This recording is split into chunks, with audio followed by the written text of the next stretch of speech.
resumes its normal color, like this. Remove the viewer from in front of your eyes until the next time the screen becomes blue. Oh, one more thing. If someone sits down next to you during the picture, it would be helpful if you would show him or her how the viewer should be used. And remember, if you believe in ghosts, look through the red part. If you don't believe in ghosts, look through the blue. Joe. Happy haunting. Goodbye for now. Shall we go? Weekend is here. Have a can of beer. Joe. Thank you, Joe. Ghosts. I'm looking through the red viewer. Okay. Remember, we found out yesterday Joe saw a ghost here in the radio station. Civil War soldier. Thank you, Joe. Thank you. Good day. Adios. Good day. I say good day, sir. Let's start with an inspirational moment today. Oh, good. I know you've heard this before, but let's give it just a little more pub. Mm-hmm. Speaking on behalf of the SPIWAC Institute of Higher Learning, right. Here now is class president Bill Bennett. But I do know that it's true that if you wanted to reduce crime, yes, you could, if that were your sole purpose, yes, you could abort every black baby in this country and your crime rate would go down. Wow. Bill Bennett. He's a good chancellor. Mr. Spiewak, 0.00. Julia's godfather. Jesus. Way to go, Bill. And also we have from The Amazing Race the other night, we finally got the tape.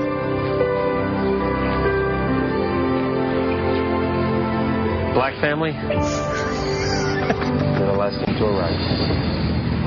Sorry to tell you have been eliminated from the race. That's how it sounded. It is so much better now that you've heard that. Yes. So let's hear those two again. But I do know that it's true that if you wanted to reduce crime, yes, Bill, you could, if that were your sole purpose, right, you could abort every black baby in this country and your crime rate would go down. WPGC. 2 in a row. WPGC. 2 in a row. Black family, you're the last team to arrive. Sorry to tell you have been eliminated from the race. Rob, Spiewak, I hate you. I hate your big fat ball head ass. The Dawn and Mike Show. Hello. Wow. Hello. Hello. Black family. Oh, hi there. You have been eliminated. Hello. From The Amazing Race. Okay. I got it, Mike. Hi, Black family. Hello. How about the solicitor? You can call Don and Mike anytime from anywhere in America. 877-365-3636. They're ready to believe. Today from your Lost 45 collection. We'll start with Mr. William Ocean. Found it. And Love Really Hurts Without You. Right. Since you've been gone, my right hand is killing me. You are still, what's the percentage? You're 10/80ths. Jewish. You're super. Hi. Yes. It's me, Super. Hold on a second. Get high. Hold on a minute. Hold on. Reset. Buy as much beer as you can, Carrie. Hello. Okay, now. 10/80ths. You're super. Thank you. Hi. Yes. It's me, Super Jew. There you go. How's your... And we keep our car. Good afternoon, Mr. and Mrs. Don't Sass Your Masters and all the ships at sea. If comedy was rat poison, they'd be a solid 4-inch block.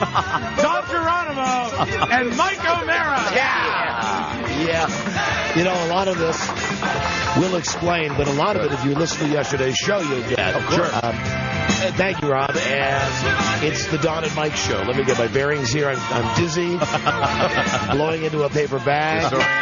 Hyperventilating just around the corner. Here we go. Got it now. Don and Mike radio show. I'm Don. That's Mike. It's a new episode, everybody, on this Friday. 093005. Hi, Don and Mike. Buzz Burbank here. No, he's not retired. You hit the bridge. There you go. And you can call this show from anywhere in America. Here's our phone number, 877-365-3636. From Canada, from Mexico, 800-636-1067. And on WJFK in Washington, D.C., you can call 202-432-1067.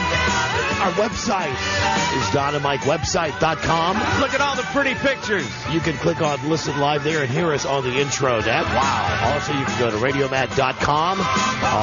We're on there at WJFK. Click on that. Or Spike Radio in Las Vegas or The Edge in Pittsburgh. I don't know if the Baltimore station is streaming yet. Lots of our stations have real healthy streams. Very healthy streams. You can hear them loud and clear. And to find out if the show is funny or not, what you do is you take the radio and you hold it under the stream. You hold it under the internet stream, and you wait for the positive or negative result. Whichever the result is, if it's positive, you should be receiving it clearly. Now, let's see. Has the beginning today been okay? Hold on just a moment. Pink okay. or blue. And look at that. It's pink. We're cool. It's a good start. Good. Pink is funny. It's a good start to the... Can hardly make out the plus side. Good start to the show. Hello. Don and Mike Show.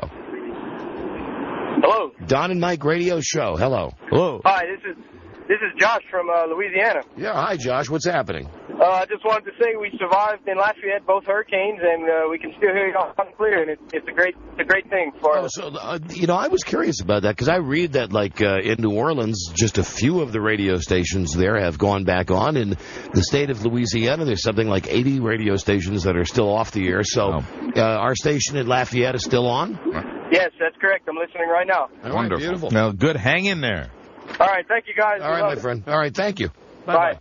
Bye-bye. That's See good you later. to know. I would have thought that maybe, even though it's not right down where all the horrible stuff happened, that maybe we were off the air in Lafayette. First radio, and then they get plumbing. Yeah. After that. They actually don't have safe water to drink, but they've got a radio maybe station. electricity. Who knows? I really want to get behind that mayor of New Orleans because I think he's right. Let's get moving. Mm-hmm. But on the other hand, he's moving people in by zip codes, and they're showing the people going back into their homes, and they've got, like, the mold on the walls 6 feet high, and they're saying, plus, you have no sewage, no electricity, no running water. Welcome back to New Orleans. Oh, yes, P.S., no hospitals. Yeah, and, of course, the last message is we are moving you in this particular zip code, this part of the city. Go back to your homes, and, hey, incidentally, don't get sick. Don't get sick with that mold. Hello, Don and Mike Show. Hey, you guys are totally misrepresenting Bill Bennett when you make that quote. Make what quote? We didn't make a quote. We played his quote. We played a tape of him talking. When you played that quote, you misrepresented him because he was making an objective statement. He went on to explain that.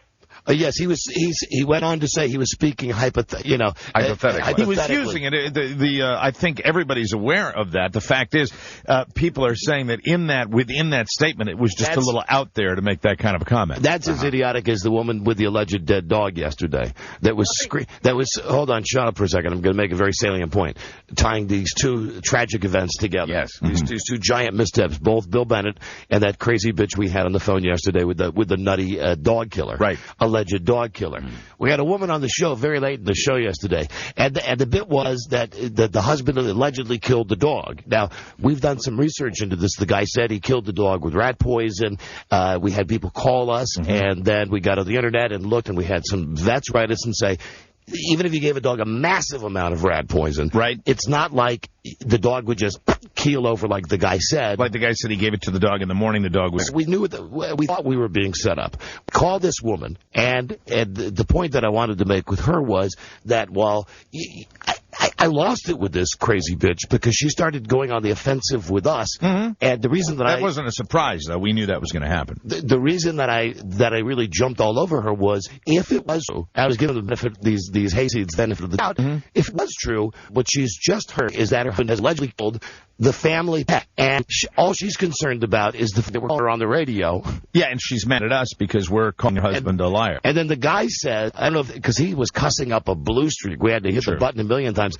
One of these things that he said yesterday was, well, it was just an animal.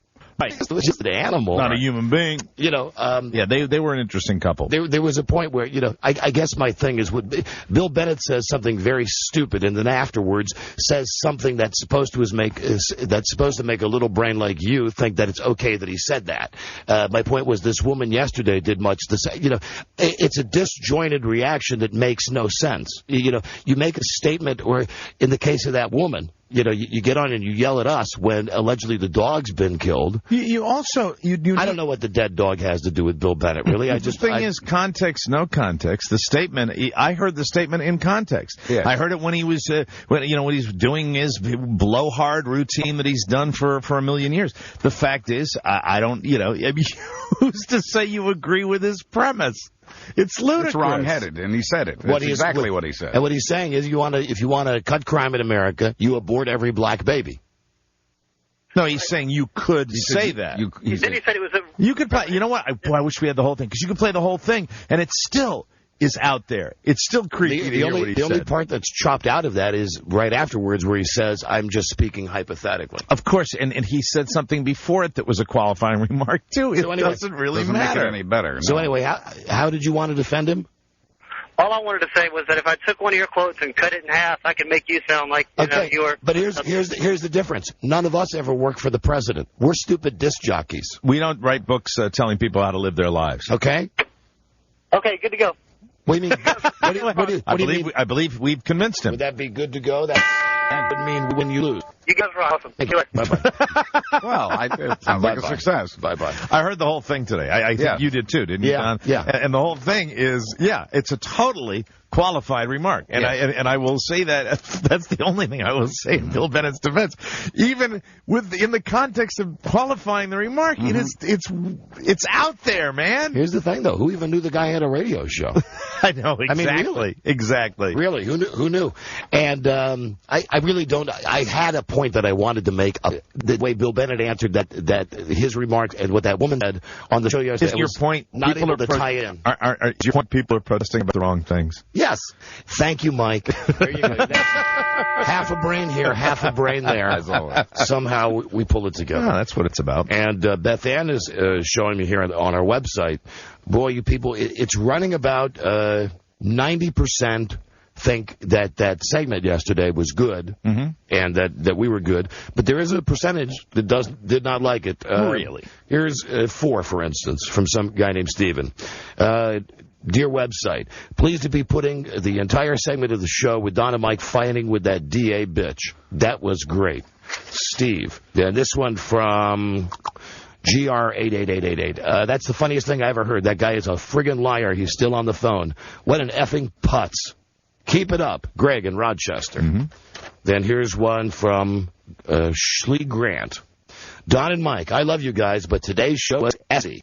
Didn't like the way you treated the guy with the dog and his wife. The guy with the dog. It's never fun when these effing verbal battles get started, but this one sucked. Lousy listening. I feel like I just got done watching O'Reilly. Don, this is from Patricia Renacker. Don and Mike, right now it's 3:23 p.m. I guess she's listening on a tape delay somewhere. I was listening to the skirmish with Dale and Judy. This is the best thing I've heard in years. You are so on it. And then it goes, love, Trish, P.S., it would take hours to kill a dog with rat poison. Okay, all right. We got a little more confirmation on that one. We got an awful lot of feedback on that, on those dumb people. Holy cats, today is going to be just jam-packed. Also, thank you to everybody that sent email about Colonel Klink eating my dog eating cat food. Yeah. That is 100% bad for him. 100%. Oh, it is? Yeah, it's not engineered for dogs. Oh, okay. As a matter of fact, he would blow up. He's so combustible, he actually would burst into flame. He would just explode. Spontaneous combustion. He would just explode. No, it's bad for him. Okay. It's bad for him. Too much protein. How about for humans? I love it. I love it. Do you still spread it on crackers? Mike, on everything. I put some in my mocha this morning, in my frappuccino. Oh, man, that's even better. It keeps me and many other members of the retirement community alive. I forgot Don's got his magic bullet. The one for cat He can put anything together. Yeah, you can put the coffee and the cat food together as long as you got the magic bullet. And before we get to the sex and cheese part of today's show, which is coming right up, happy birthday to the world's greatest godson. That'd be Robbie's boy, my godson, Robert Spiewak, who's 3 today. Happy birthday, hey, Robert. Robert is 3 today. Right. Happy birthday, Robert. And he was just in a great mood until, he's 3 now. But starting at about 11:30, he was 2 years old all over again. Ah, yes. Boy, he loves that word no. Oh, really? Yeah. Well, he'll have a good birthday. And no. But he is a good boy. And we, No. Yeah, well, I think you actually heard some of it. Yes, today. I did, yes. Do you want to come to talk to Uncle Don? No! No! No! And then it's like, leave me alone. Stop talking. Love saying that. But we do love him. He is awesome. Just the greatest. Happy birthday, Robert. A most worthy opponent. Agreed. And I don't want to say that whole thing about, when they say it's the terrible twos. Yeah. It's really not. Really? No. The terrible twos are the terrible threes. Just people say the terrible twos because it's 2 T words. Well, of course, three's a T word, too. So. Any end in sight? Wait till you get to the effing fours. He's very strong. Really evens out when they're about 30. Yeah. Eventually that's going to get back to him. That little subtle jab that you say even in real life. This is Julia. As Rob introduces his kids, this is Julia. She's smart. This is Robert. He's strong. Not to say that Julia's weak. No, I know what you're take saying. anything away from her. I know what you're saying. Love you, son. Happy birthday. And also, I know many of you have just bombarded me with cards and letters. Thank you. It's the 3rd anniversary of me getting hit by the car in the CVS parking lot. Congratulations, Don. To be honest, I wouldn't even remember if Rob had not reminded me today. Congratulations. You hardly ever use the cane anymore. It was 3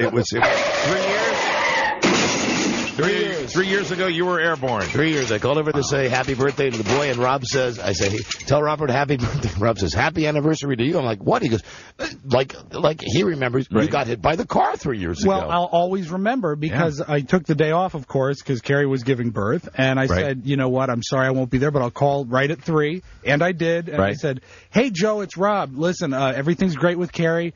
It's a boy. Everything's fine. 10 fingers, 10 toes. He said, great, hold on. He put me on hold for like 10 minutes, and I'm thinking I'm ready to go on the air. And he comes back to me, he says, how's it going? And I say, great, can I go on the air? He says, oh, no, we're in best stuff. Don got hit by a car. Yeah. I said, oh, okay, well, I'll call him. Thanks, Joe. See any ghosts? So that's how you remember. I always remember the day he was born was the day Don got hit by a car. Wow. I know that brings you a lot of joy. No, so, I mean, what brings me joy is that you recovered. I wasn't talking to you. I'm talking to him. No, see, you're wrong about that. The drowning, the almost drowning is the one that brings you great joy. Yeah, it makes me laugh. That's the one you think is so funny. Well, you survived it, and you were fine, and just a few scrapes, barnacle scrapes or something like that. Yeah, right? yeah. Screw off. Funny boy. Screw off, funny boy. I mean, really. Just made my Friday. We're on a vacation. Yeah. Long time ago, 15 years ago, in the middle of nowhere, some Caribbean island, really beautiful. And there's all these big signs. Do not swim. No swimming. Do not swim. We were there with my brother and sister-in-law. Right. And Frida insisted that we play Trivial Pursuit on the beach. I hate Trivial Pursuit in a house, much less on a beach, so I said, forget it, I'm going to go swimming. And I went out into this. See, now I can't even tell it because look at you. It brings him joy. It's a lovely story. You know what? And you tell it so well with such enthusiasm. This is like I'm telling you the story like of Santa Claus or something. With the excitement you get. It was the telling. It was the telling. So I went out into the middle of this little bay area, and all of a sudden the water got very rough. It was a rocky beach, and I got carried out to sea by more than one wave. Shut up. And was really fighting it. And at one point, it really what made the story went funny? Under the water because I thought I was freaking dying. What made the story funny was Frida, the way she described it. And you were, I know you were in dire straits. And it was just... She couldn't see. She was too busy playing Trivial Pursuit. Of course. That was maybe the part that got me. And seriously, I thought I was dying. I swear to God, the water was on top of me. Right. My arms and legs are going. Got a few mouthfuls. Going every which way, yes. And when I finally I felt myself going under. Was it current that was getting you? The current was pulling you under? Yes, was pulling me away. And then stop.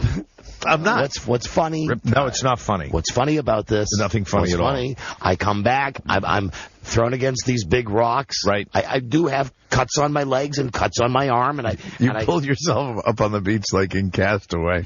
That's what happens. Yeah, that's exactly what it was like, his Mike. mind. Exactly. And the amazing thing is that you were clean shaven when you went out to see. You came back with that big bushy beard like Tom Hanks had in the movie there too, and your pants were just shreds. Total time at sea, maybe 90 seconds. But I mean, it was a rough. No, sure. It was 5, 6, 7 minutes out there. 5, 6, 7 minutes, and a 30-pound weight loss that happened when that happened too. I come back on the beach.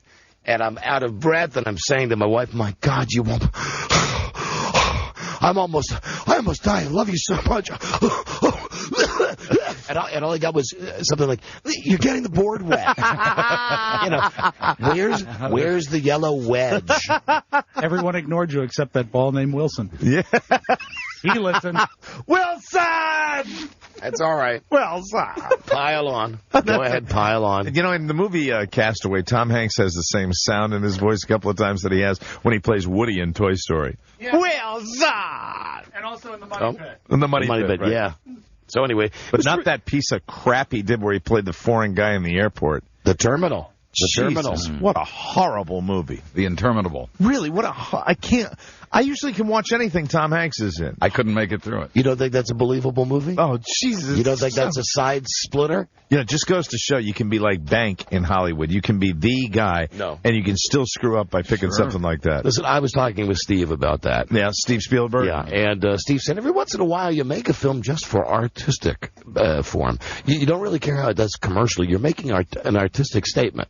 And a lot of times, that's how I've rationalized our show. When we do when we do a really crappy show, when I go at home at night and talk to my Hollywood friends, I say, well, we did a very artsy show today. It was kind commercial. It was avant-garde. A lot of times I say, it's not as commercial as most of the stuff we do. Exactly, but it's always commercial because it will always turn a profit when it goes to DVD. In theory, if you ever did a show that wasn't a side splitter. No. In theory. Exactly. But that's how you establish a cult.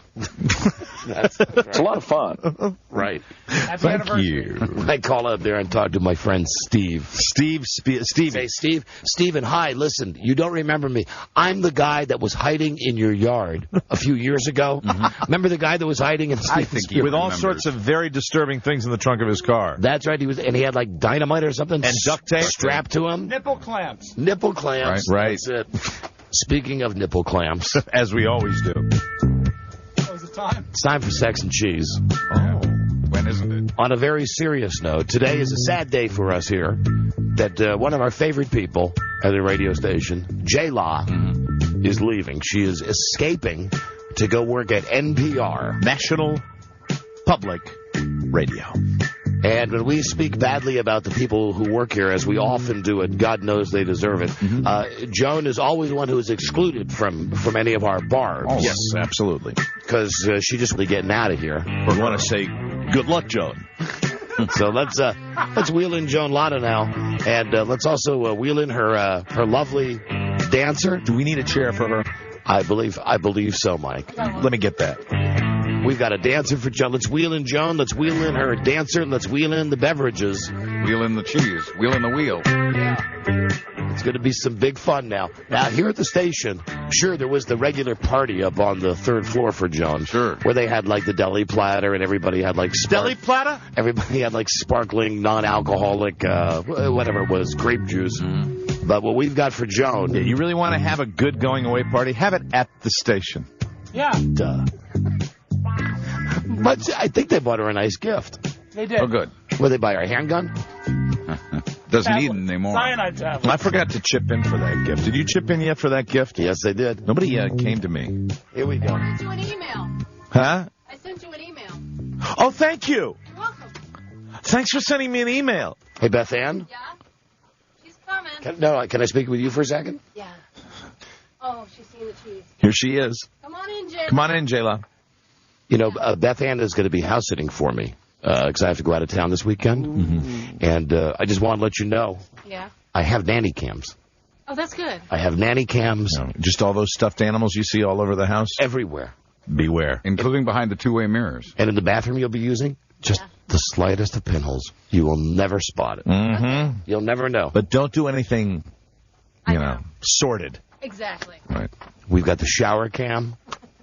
We've got the bidet cam. Oh, the bidet cam. You finally got that one hooked up. Yeah. You took care of that short circuit in Yes, it? I did. Oh, good. Yeah, it was water damage. That's good. It's amazing technology anyway. It wasn't water. Oh, dear. Wet That's is what wet. caused the corrosion? Yes. Wet is wet. Mm-hmm. Well, I suppose. And now here's Joan Latta. Hi, hey, J-La. J-La, last day. The last day. So, Joan, how long have you worked at this awful radio station? I have worked here 10 years. Wow. 10 years. Grueling years. Now, after 10 years, besides whatever the employees did for you upstairs, did Infinity do anything for you? I mean, a watch, a pair of earrings, maybe a note on your permanent record? A call from the president of Infinity Broadcasting? Nothing. You nothing. got nothing. Shocker. Oversight. You got nothing. What did Mr. Personality say to you? Michael Hughes. Did you have a conversation? He's the general manager. Yes. Oh, Have you met him? Oh, yes. All right. Oh, yes. I've spoken with Michael many times. Okay, good. Did he have any parting words? Oh, yes. He thanked me for a job well done and wished me well. And he remembered your name? Oh, yes. All right. That's very nice. I'm hard to forget. You sure someone... we know that. That was not a commentary on you, J-Lo. That was more about Michael and his limited mental capacity. Mm-hmm. Are you sure someone wasn't standing behind him the whole time with a big sign that says Joan with an arrow pointing down? Because he's here so very rarely. His cue card boy. He travels with his cue card boy. Eduardo. That could have happened. That absolutely could have happened. Who, besides us, who will you miss the most here? Great question. Oh, Robbie. I'll miss Robbie. Robbie Gomez? Now you should know that's not Robbie Spiewak. That's Robbie Gomez, the other nice lady that works back in the gulag with Joan. Mm-hmm. And besides Robbie, will you miss anybody here? Oh, sure. I'll miss Timmy. And yeah, Timmy's another good guy. Timmy and I have worked together for years and years and years. We were upstairs in the business office with Miss Bobby for a long time. So during your stay in, since you're going out the door, I can ask you questions I normally wouldn't ask you if you were staying on. Timmy ever hit on you? No. Okay, just checking. No. Yeah, because he has that kind of reputation. Well, my husband's 6'1". Oh, really? Okay, all right. Proficient with weapons. Good to know. He's good. He's good with weapons. Oh, yes. I see. I never knew that in the time that you worked here. That's great. What about Steve Johnson's drinking? We like asking everyone, do you have a story about Steve Johnson's drinking problem? I do not. I have no stories about Steve Johnson's drinking. You never came into your office on a particularly early morning and saw Steve in the fetal position out in front of his office door? No? Oh, come on now, Joe. No, he does that when I walk in and say, I need my copy. Then he falls to the floor in a fetal position and goes, no, please, no, not again. And Dave Howard, has he exposed himself to you? No, he has not. He has not, because he's doing that now down in the parking lot. We've heard. We haven't, Don, you haven't witnessed it, right? I saw it, Mike. Oh, you did? Finally. I seen it, yeah. Did he do it to you? No, he was doing it to somebody else on his watch. Okay, very good. It was disgusting. Mm-hmm. It was just. I want to tell you something. He's got a lot going on. Really? Yeah. Maybe that's why he's showing everybody. Kind of envious. Dave Howard. I miss all the fun. Sounds like it. Kind of envious. Mm-hmm. Okay, Joan, goodbye. We'll miss you, but we want you to know that we really are fond of you. And would you wheel in the guy now? Because we have a guy coming in. A farewell present? A guy coming in who's going to feed Joan some cheese. Thank you, B.A. Always got music. You know what we mean. It's a guy who's dressed in a cop uniform. Great. I love a man in uniform. Now, Beth Ann, would you grab the microphone and let's... It's Officer Brad. Officer Brad is here. Police are here. Where's Officer Brad from, B.A.? He's from Fairfax County Police. No, come on. I mean, Jesus. Amazing entertainment. A division of Fairfax County Police. Amazing. Well, now, what's the little gift that you handed? What is that, Joan? Hey, Robbie, would you pick up the hotline? You want her to open it? What does it say there? It says compliments of Don and Mike. Let's see what it is. Go ahead, rip it open. It's a special gift. Oh, wow. Because we care. Because we do care, Joan. We care desperately. Oh, great. Dinner. Brie! I have Brie cheese! Wheel of Brie. Wheel of Brie. How nice! Wheel of Brie. That's wonderful. Because remember one time we had a party for Joan and for Robbie, a wine and cheese party, because they were back there in a room with no windows and it was just awful. Yeah. So now the guy in the cop suit, Brad, Officer Brad, Beth Ann will need you over there with the microphone, so Brad can talk to Joan and we can describe what's. Beth Ann gonna be doing a little play-by-play for us. Well, fine. We can give the play-by-play as Okay. well. And now is he going to be, well, I'm not even going to ask what he's What am I doing? going to be doing. Are we playing the music now? I know he's You Officer look Brad. hot in that shirt, Brad. Oh, Jesus. Am I Boy, going am I subtle or what? to have to get a mop in here for you now? No. Reason I want to... Are we going to have a spill in aisle 2? Now, Officer Brad is standing... Beth Ann has broken her water. Standing over... He's manhandling Joan Latta right now. Now, Right, let's he's get, standing Beth over. Ann, get the microphone over by Brad. Let's hear what he's saying. We get this party started or what? Yeah, let's go, Brad. Let's get it going. Right. Rob. Jesus. Oh, I don't like watching this. This guy is... You know why I don't like watching this? Why? Well, for obvious reasons, but ever since all of you traumatized me at that club. Chase. Yeah. Oh, now he's feeding Joan some cheese while he's taking his shirt off. Yeah. Let's talk to Joan. Let's talk to... can you move the mic down there? Hey, Joan. Hey, Don. Joan, you enjoying this? We've never given you a show like this, have No, we? you haven't. I feel very special. You're enjoying your cheese right now? Oh, yes. Girly. Let's just keep the microphone on Joan. I enjoy Joan's reaction. Oh, my God. Hello. Oh, what a mystery. It seems that Officer Brad is stripped down to just a tank top and he's still feeding her cheese. And now, here we go. Okay, there's... now he's taking his shirt off.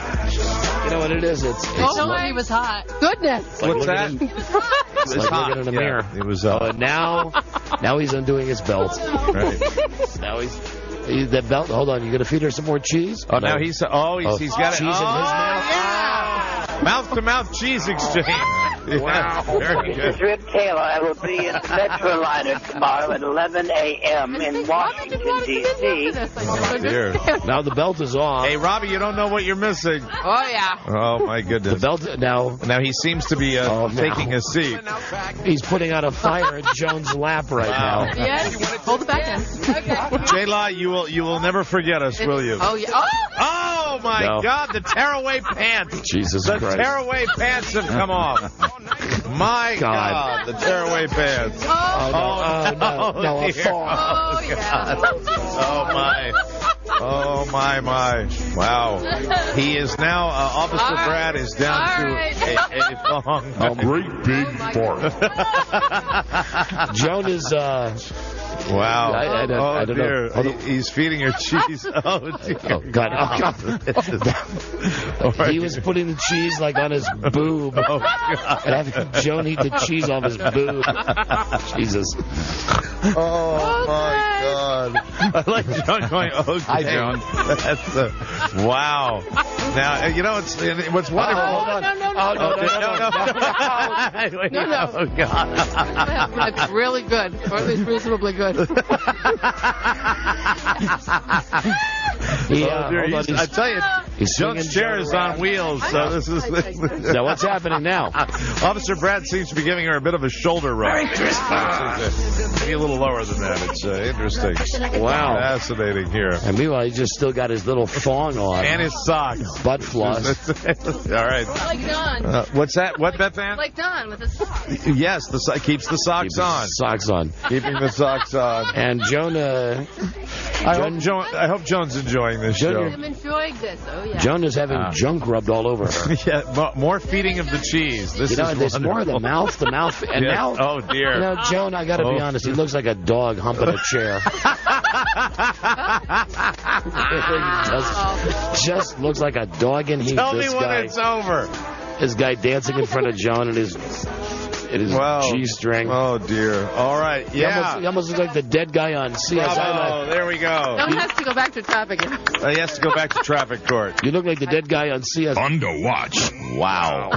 Well, let's give a nice round of applause again to Officer Brad. Yeah, thank you very much. Very nice show, feeding of the cheese, the uniform, and everything. J-La, your feelings after that fabulous performance. It's wonderful. I'm going to miss JFK in so many ways. Just so your husband knows, you remained clothed. I did. And there was well, there was petting, but it was pawing. It was pawing. I will say that Joan was very well behaved. Yeah. Unlike Officer Brad, who was very handsy. I don't believe the lips ever touched in the exchange of cheese from mouth to mouth. No, but not at all. But God knows that the saliva did. Very good. Officer Brad, do you want to say something? I've listened to you guys for years. Love the show. Okay, thank you. Pleasure to be here. Thank you, Officer Brad. Seriously, Officer Brad, part of the deal is that you're going to take her in the back room and take care of her. You're going to, it's going to be a little. See Miss McBride about the extra payment. Okay. There you go. Because you understand, we want to make sure that J-Law has a great time today. You understand what we're saying? I thought the deal was for all the women here. For that, that's the only way we could get the money together. Yeah, good luck. You got to screw every woman that works here today, Brad. Good luck. Well, Joan, we will truly miss you. Thank you. You're a nice, decent lady. Thank you. And thank you for working here. It's been a pleasure working with you. 10 wonderful years, and good luck at NPR. Thank you. Bye-bye. Now, all right, take your cheese. Take the platter. Okay. Somebody will want that. Gorgie will want some of that salami. And don't forget, wash that smell of man off of you before you get home tonight. There she goes. Because you're just going to reek like his underpants. There we go. I mean, the guy really, at one point, was just rubbing himself. With that same perfume that you get with all the dancers that come in here. Regardless if it's a female stripper or a male stripper, it's the same. It's a combination of like disinfectant and but at least the smell of stripper dust. At least the guy had that on. Do you remember the one time we had the male dancer that didn't have it on? Yeah. And it was like, I don't know where it was coming from, but it was not pretty at all. This was magic because it was disinfectant, stripper dust, and Colby. Yeah, it was the smell of cheese, and I hope that came from the platter. A wheel of brie. And I don't know if you could pick up on J-Law's squeals of delight that she did.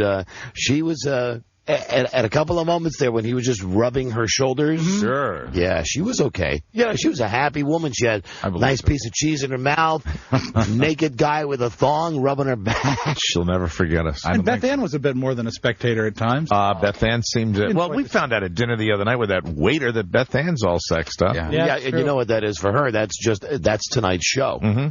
When she gets home tonight, it's time for the performance of the Mirror Company. Yeah, absolutely. The TiVo of the mind. Mm-hmm. That's right. That's right. I venture to say probably at about 10 o'clock tonight, Beth Ann will be reflecting on that segment. Officer Brad, mirror, mirror on the floor. Please, Jennifer, don't come in the door. Wow, that's a good poem. Thank you. I like that. Nicely done. I just made it up. Hello there. Don and Mike show. Hello. Hey, you guys are gods. Hey, well, what is the over under on how many times Beth Ann will take care of herself seeing Brad in her mind? Mirror, mirror on the wall, cuff me and take me to Juvie Hall. I bet it's, you know what, I believe it's probably the way that a woman's body works. A lot of it is, they don't have control like we do. I bet it's already happened. I bet it already, seriously, I think Beth Ann's water broke. Like, as soon as the guy walked in and started taking his shirt off, it was like, boom, the Hoover Dam. Yeah. Somebody spilled something. Maybe tonight's laundry night, and read a nice magazine article while you're sitting on the dryer. Fantastic. Okay. Wow. So that's, for all you people around here who think that we're jerks, there are some people around here that we like. Amen. We like the good people, and it's really sad when the good people leave. It is. It's a bummer. But as I wrote in Joan's card, see you when you come back. Mm-hmm. Because, that's the one thing about this place. Yeah, they always come back. You can't leave. People who quit this radio station specifically, there's got to be like maybe 10 or 15 people who have left at least once, and then they come back. And then there's repeat offenders, people who have left 2, 3, 4 times, and they come back. Mirror, mirror at a glance, there go Brad's nice tearaway pants. The president of the Return Society is, of course, Andy Rice, but Deborah Dean did a return engagement as well. Deborah Dean, Shondell, isn't she a return? I believe so, yeah. Mm-hmm. She is. She's got straight hair again today. She does. I haven't seen her yet today. Yeah, she does. Send her some cheese. She does. It's all over the building. Boy, I like Shondell. She's wonderful, too. I wish she'd quit so we could give her a party. Yeah. You wouldn't have to hire anybody. No, we'd be lining up for that one. No, we wouldn't. But wouldn't that be disturbing? Hey, are you excited yet? Be a nice party down in the electrical closet. Down in Ben's electrical closet.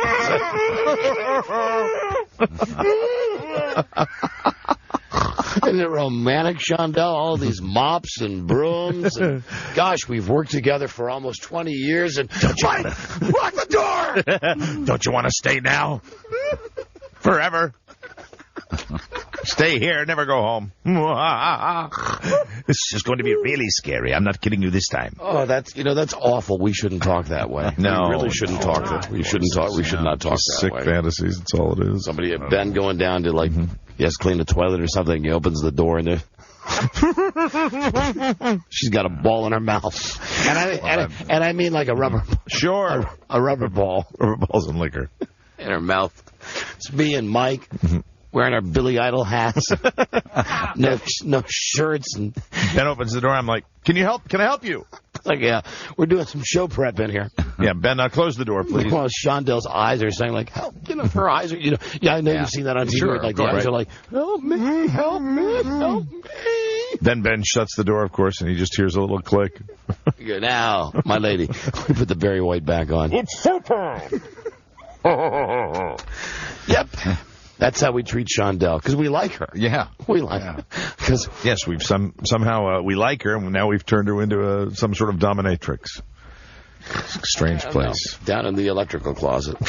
Where I hear that really is where people from this radio station go to... Get busy? Yeah, to procreate. I've heard that, but I hang up by the door and no one ever shows up. So I don't think... Think it's the wrong hours, Buzz. Maybe. You'd have to be here when the ghosts are active. Hello, Don and Mike Show.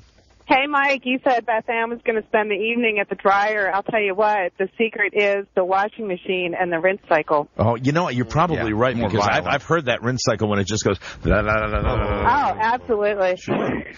A lot of times you got a washer that's got a mind of its own. Right. Thing almost can get up and walk out of the room. Sure, I mean, the rinse cycle can shake the whole floor. Just make sure the lid is closed. Or not. Or not. Buzz. Hello, Don and Mike Show. Agitation. Hello. Hello. Washing machine. Hello. Hey, this is Bruce in Sacramento. Hi, Bruce. Yeah. Hey, mirror on the ceiling. Lots of friction, lots of feeling. Okay, thank you. Rather nice. That, of course, an homage Don't laugh to that, Mike. I'm sorry, and he was from Sacramento. Yes, he was. An homage to Beth Ann's friction that she offered us yesterday at the beginning of the show. Friction. You know, it's good. I see that the phones are hopping. We have a big show, a regular NFL Friday show, the Friday favorite today. And on top of all of that, we have... Oh, now listen to this. Front row tickets to see the Stones on October 3rd. That would be Monday night. Excuse me, Rocktober 3rd. That's right. Monday night at the MCI Center here in D.C. You should know that these are not just front row tickets. No. They explained this to me. They had a meeting with a diagram and little fake people and everything, little houses like Monopoly houses. Cool. That on the stage where the Stones do the show, there's like almost a little orchestra pit where there's a guy with a soundboard, right, and there's another guy who's giving light cues, and there are 12 seats. Oh, wow. These are two of those seats. You're literally on top of the stage. So really, I mean, you're right on top of it. That's great. I mean, Joe, you must have just had to sneak these in so Joe wouldn't steal them. Yeah, Joe's going. Joe's in the nosebleed seats. He's going Monday night with another one of our listeners. We've already given away those tickets. So now it's Stone's front row tickets. And this is a pretty big deal for a pretty big show. You can win these if you live in D.C. or Baltimore. You know, if you want to drive from Pittsburgh or any of the other places that. Yeah, if you're a mega Stones fan, it'd be worth the drive, right? Now, how do you win it? It's very simple. Thank you for asking, Rob. The phones are hopping. And I don't know about you, Mike, but I'm ready to laugh. I am, too. I'm ready to give this. I feel so strongly about this segment. I'm willing to give 10 minutes of our radio show today for a real fast episode of Make Us Laugh. I think it's going to work. I feel good about it. Where you guys call, and I feel good about it now. Buzz, I know you love to laugh. I do. But I'm sorry this contest opened just to Mike and myself today. I understand. Ha-ha! So, the deal is this, 877-365-3636. We take unscreened calls. It's very simple. Make us laugh. Yes, good luck. Both of us, me and Mike. Yeah, we both have to laugh. If one of us does, it's not gonna make it. Now keep in mind, Buzz will laugh at your intellectual type jokes. That's right. Rob, of course, you know what Rob laughs at. Yes, of course. So keep in mind that they're in the room. Right. That they have influence over us. Our laughter doesn't really count. I really would say it's safe to say that you and I laugh at the surprise, at something that's just completely unexpected. I think 10 minutes would be more than enough time. It's called Make Us Laugh. Buzz. See, there you go. That was one of like your intellectual jokes, and I get the backwards humor. Okay? Like, for instance, here we go. Maybe it'll happen right here. Wouldn't that be with a random call? Look at that. We wouldn't even have to do the segment. Hello, Don and Mike Show. Are you calling for Make Us Laugh? Hello? Hello? Are you calling for Make Us Laugh? Yes. Go ahead. We're going to give you a shot before we go to break. Okay, great. Knock, knock. Who's there? Joe's up. Okay. It's this kind of quality humor that you're going to hear in the next segment. See, and don't get me wrong. I'm not laughing at that joke. No, you paused and then laughed at the absurdity of all. That's right. Correct. But it was not credit given to the caller. Hello, Don and Mike. Here's another fast one. Make us laugh. Sig Go. Heil. Sig Heil. Sig Heil. All right. As we mentioned before, this is Make Don and Mike laugh. Not make Rob laugh. And even Rob is not laughing at Actually, that segment make Rob salute. Yeah, I like riddles and puns. Hello, Don and Mike Show. Make Rob dance. Hello. Hello. Yeah, make us laugh. Yeah, what does an 80-year-old woman have between her boobies that a 16-year-old don't? What? Her belly button. See, like, that's the stuff that we don't laugh at. Because we probably have heard it before. And that, Buzz, incidentally, Mr. Smarty, that does not count against the 10 minutes. Well, good. The 10 minutes That's of allotted network radio time. Get ready for hilarity to ensue. That we'll be giving away. So it's Make Us Laugh. And we'll be right back. This is the Don and Mike Show. This is the Don and Mike Show. Chris, you go to a good school. What you learning to do? Ride the bus? Don't yell at me. He got the D. Watch your mouth, boy. Look, we're just going to have to get him a tutor. Tutors are expensive. Y'all just gonna have to work harder. We can barely afford kids. We can't afford stupid kids. Julius, if Drew's grades keep dropping, he's going to get kicked out of school. And then he's going to get hooked on crack. And then the next thing you know, we'll be walking in here without a stick of furniture. Now, do you want to pay for a tutor or do you want to pay for a new furniture? The Don and Mike Show.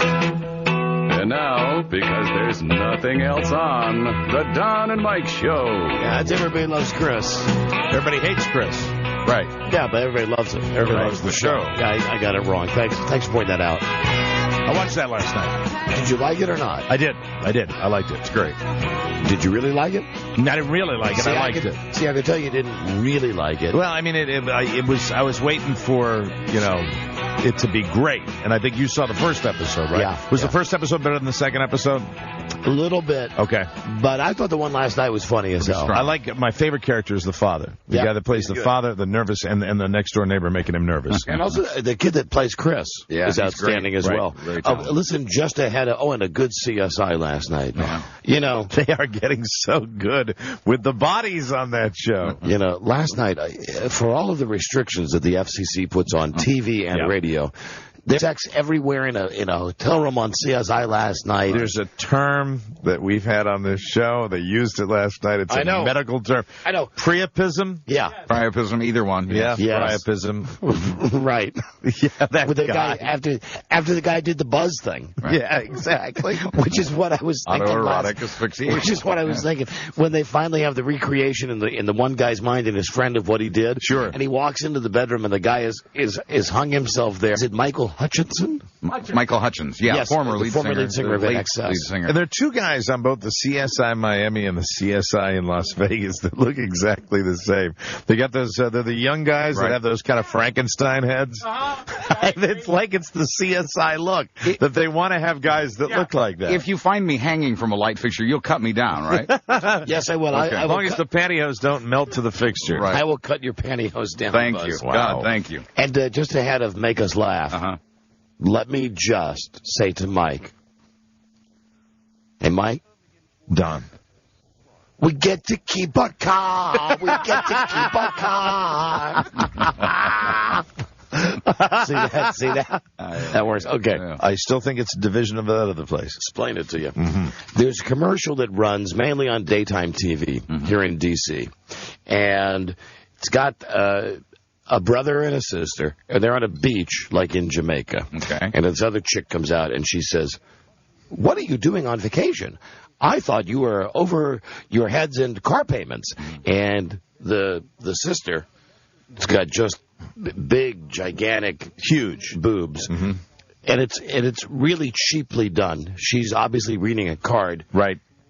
We went and got our car refinanced. All we had to do was give the title, and we got all the money that the car was worth. And then they go to the shot of the brother, who kind of looks like Darius Rucker. And he's got the cowboy hat on. Right, and a little Howard G in there also. Yeah. And the woman says, so you mean you got your money? And the guy goes, we're on vacation. And we get to keep a car. We get to keep a car. And then he runs down to the ocean with his slippers on, in a real goofy way. I tell you, just keep those commercials coming. Every day at 2:30, you can hear us all laughing in the office. It is the best commercial. I love it's so good. It's so bad. It's good. On Wednesday, I was actually in my office and I hear, Rob, run here now! I mean, I really thought there was a crisis, but luckily I was able to see the commercial. Oh, it's fantastic. Not since marked down have we enjoyed a commercial so much. We get to keep a car. We get to keep a car. Now run, Goofy. Down to the beach. See, that made Mike laugh, and that wasn't a joke. No, it was not a joke. It was a serious attempt to sell a product on television. So almost anything can work. Here we go. 877-365-3636. Deadly serious now. Of course. 10 minutes. Shut up, Buzz. 10 minutes on the clock. You know, just because I mentioned you do those intellectual jokes. You know, I caught that one right there. What am I saying? What you are inferring is, when I say 10 minutes, you're inferring that you know it will suck and it will last longer. Oh, no, I think you'll beat the record today. Yeah, look at him today. Why don't you ask him what time the parrot show is at the amusement park? 2 and 4. Okay, 877-365-3636. Rob, you ready to start the clock? On the first call. On the first call. This is a real crocodile, kids. Here we go. All right. Hello, Don and Mike Show. 10 minutes. Make us laugh and win the Stones front row seats. Hello. Make us laugh. Don, you hear about they recently found lesbian dinosaur? They call it the... Make us laugh. Hello, Don and Mike Show. Hi, Don and Mike. How you doing? Okay, make us laugh. Bring it. Hey, these two guys are getting rat-faced sitting at a bar. One guy's kind of hunched over, and he goes, and he throws it down the front of his shirt. He goes, my wife's going to kill me. The guy next to him says, hey, buddy, wait a minute. I'll fix it for you. And he puts $5 in his shirt. He goes, what's that going to do? He says, tell your wife a guy next to you threw it. He goes, oh, great. Buys another round, gets really more Okay, now let me just stop. I know that this will not be funny. This is almost like in real life. When somebody tells a joke, here's the problem. Nobody ever says to them, dude, you could, cut the first 15 seconds out of this joke. Why don't you just go right to the punchline now? Okay, well, the punchline is the wife finds $10. She goes, but there's $10. Right. All right, good. I'm glad we cut to the chase. That did help. Save some time there. Yeah. Hello, Don and Mike Show. Not a lot. Make us laugh. Knock, knock. Who's there? Ramon. Now that's the same guy every single day. I don't know. Mm-hmm. Hello, Don and Mike Show. Make us laugh. Hey, guys. Hey. Why did the perv... That's cheating. I'm smiling. You can't... It's not fair to our listening audience for us to laugh at the ones that now listen, that people can't hear. Really, that wasn't a 100% laugh. No. And we couldn't even relay that joke using letters. No. It would be impossible. D and A and chicken. But not a bad start. Make up your own joke. Hello, Don and Mike Show. Hi, guys. Hi there. You're on the air. Make us laugh. Oh, I was playing a game of Scruples last week with my wife and some friends, and the question was asked if I've ever gone to the bathroom in the shower. And being honest, I said yes, but I qualified it by saying I always mush it down the drain with my toes. Hello, Don and Mike. Make us laugh. Hello. Do arthritic rubs make you sterile? Do what make us sterile? Do arthritic rubs make you sterile? Do arthritic rubs make you sterile? I don't know. Do arthritic rubs make you sterile? Made Ben gay. Made Ben gay. See, even women can be stupid on this feature. Mm-hmm. They made Ben gay. Hello, Don and Mike Show. Awful lot of effort on our part, I thought, with that joke. Too much work for us. Hello, too much heavy lifting. Yeah. Hello. What did one tampon say to the other? Well, I've heard that one. Hello, Don and Mike Show. Make us laugh. Hello. Hello. Yeah.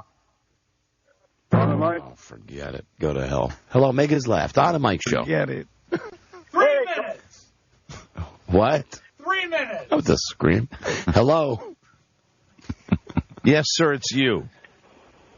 You, can you hear us? This is the radio show you're calling. He's hung up. No, he Don and Mike. No? He's still there, Buzz. Jesus. Make us laugh. Go ahead, sir. How can you tell when a woman's about to reach the point of sexual ecstasy? How? Who cares? Right, like your call. Hello, Don and Mike Show. Make us laugh. Hey, why don't chickens wear underwear? Hello, Don and Mike. That didn't with you, did it? No, Okay. it's just so stupid. Hello, Don and Mike Show. Isn't it? Sometimes, like this show, you got to just smile because it's so stupid. Right? Hello, make us laugh. Michael Jackson and caviar. Hello? Yes, yeah, we heard you. Michael Jackson and caviar. And? What do they have in common? What? Mike Show, make us laugh. What's the worst thing about rollerblading? What? Having to tell your dad you're gay. Okay. I've heard that one before. Right. First time I heard that joke, I laughed. Hello, Don and Mike Show. Hey, Don. Hey, Mike. Hi. Hey, make us laugh. My wife and I I finally convinced my wife and I to have sex last night, and I am like a tobacco chewer, and I had an old cup of tobacco on top of the head post, and we were having to doing it like very quickly, and I'm sorry. I think that was one of those real life stories, not a joke. Could have been an urban legend. Hello, Don and Mike Show. You're in uniform. Hello. Hello. You in Reader's Digest. Hello, make us laugh. I have a true story for you. All right. I was with a woman, a rather very large woman. Yeah. We were trying to kick one off. Okay. And you got to picture this. She's on her knees and she has her arms out like she's doing a push-up. Okay. And her behind is very big, and I was be careful. Got to be careful. Family show. We've had to hit the dump button, no pun intended, a couple times here. Okay, I'm sorry, but you just got to picture this. So her arm started to shake because she was holding up all this weight. Right. She went down on her elbows, and it lifted me up. My feet left the ground. Okay, you got Mike. You got Mike. You 1 out of 2. You can scream. 5 minutes. No, hold on a second. You only made Mike laugh. Oh, I didn't get you. Nope, and that is you're still making him laugh. Yeah. No. It's got to be both of us. Got to be. Sorry, I'm not trying to rain on your parade. I understand. Hello, Don and Mike Show. Make us laugh. Yeah, the nervous bank robber. All right, mother stickers, this is the F up. Put your asses in there or blow your hands off. Okay, hello. Jeez. Don and Mike Show. Make us laugh. What's the difference between a truckload of bowling balls and a truckload of dead babies? Dead baby jokes. I don't know if we've heard this one. What? You gotta load the bowling balls with a pitchfork. Okay. Hi there, Don and Mike Show. Make us laugh. Hey, is this me? Yeah. Hey, how you doing, man? Hey, listen, this guy went into a nice office building, got on the elevator. There was this gorgeous blonde in there, and he stood there and looked at her for a second. And he said, "Hey, darling, can I smell your butt?" And she said, "Excuse me? No." And he said, "Oh, it must be your breath then." Right. Yeah, and you know what? That's not funny. It happens every day. That happened to me in the elevator. Don and Mike Show. Hello. Hey, guys. Hi. Guy wakes up in the hospital after a horrible accident. Says, Doc, I can't feel my legs. He says, of course not. We cut your arms off. Okay, now you got me. You didn't get Mike. Yeah, I smiled. See, that was very close. I'm sorry. That's no, not a winner. No. I did laugh. I know you did. But no, You're still laughing at the guy going airborne. See, you got one, you didn't get the other. So close. It's got to be game, set, match. Got to get them both. That's right. Hello, Don and Mike Show. Make us laugh. So Hank's in the shower with his grandmother. He says, Grandma, what's that? She says, that's my beaver. He's in the shower with his mother and says, Mom, that's your beaver. She goes, beaver? Why are you calling it that? He goes, that's what Grandma called it. He goes, but I think hers was dead. She goes, why was hers dead? She goes, its tongue was hanging out. I think you got it. You're both laughing. I'll tell you why I laughed. Because the normal just the fact they got the shower with Grandma. In the bathtub with Grandma, or the shower. Shower. Shower, yeah. Shower with Grandma. And then later I'm in the shower with Mom. Yeah, that's the thing that makes that joke work, not necessarily the punchline. Well, you were mocking us, Buzz. No, I was right. But look at that. I said you'd beat the time, and you did. And how about you, boy? How much time was left on the clock? Swiss timing, 7 minutes, 16 seconds. So you had a 2 minute 44 left. Winner! And it needed that manic, spastic delivery, too. So listen, what is your name? I am Scott. I am Scott of the Antarctic. Scott's just got it going today. I am Scott. And Scott, where are you from? I'm from Baltimore. All right. Cool. You've won a pair of front row tickets. As we mentioned, these are great seats. Right up front for the Stones sold-out tour. Wow. A Bigger Bang concert, MCI Center in D.C. on Monday, October 3rd. Enjoy. Awesome. And can we hear it one more time? Because I know a lot of people tune in, and then stuff gets bleeped out. Right. But this was, I always like pointing out. I think this was within the parameters. The one that really, this is the one that we're going to hang our shingle on. Sure. Yeah, we've hung our shingle on better ones, but this just happened to work today. And it was only, as Rob said, only like 7 minutes into it. I'd like to point out that I didn't laugh necessarily at the punchline. I laughed at the whole joke. So did I. And that's the problem, that we both started to laugh as soon as he said, I'm in the shower with my grandma. That's how do you not laugh at that? All right, let's hear it again. Frank's in the shower with his grandma, and he says, Grandma, what's that? She says, that's my beaver. He says, beaver, why do they call it that? She says, that's just what they call it. So a couple of days later, he's in the shower with his mother, and he says, Mom, that's your beaver. Okay, see, that's the part that's funny. He's just in the shower. So a couple of days later, he's in the shower with his mother. That's what made us laugh. That was it. We're stupid. We are. That really is why I can't sleep at night. We spend all day telling you people how stupid you are, but really, we're the stupid ones. Why does the little boy think it's dead, though? Because its tongue is hanging out. And he's just on it. Yeah. I mean, you can't explain it. He's on it. Okay, you got it. Thank you, my friend. Great. Hold on. Enjoy your time at the Stones show. This is Scott. Scooter.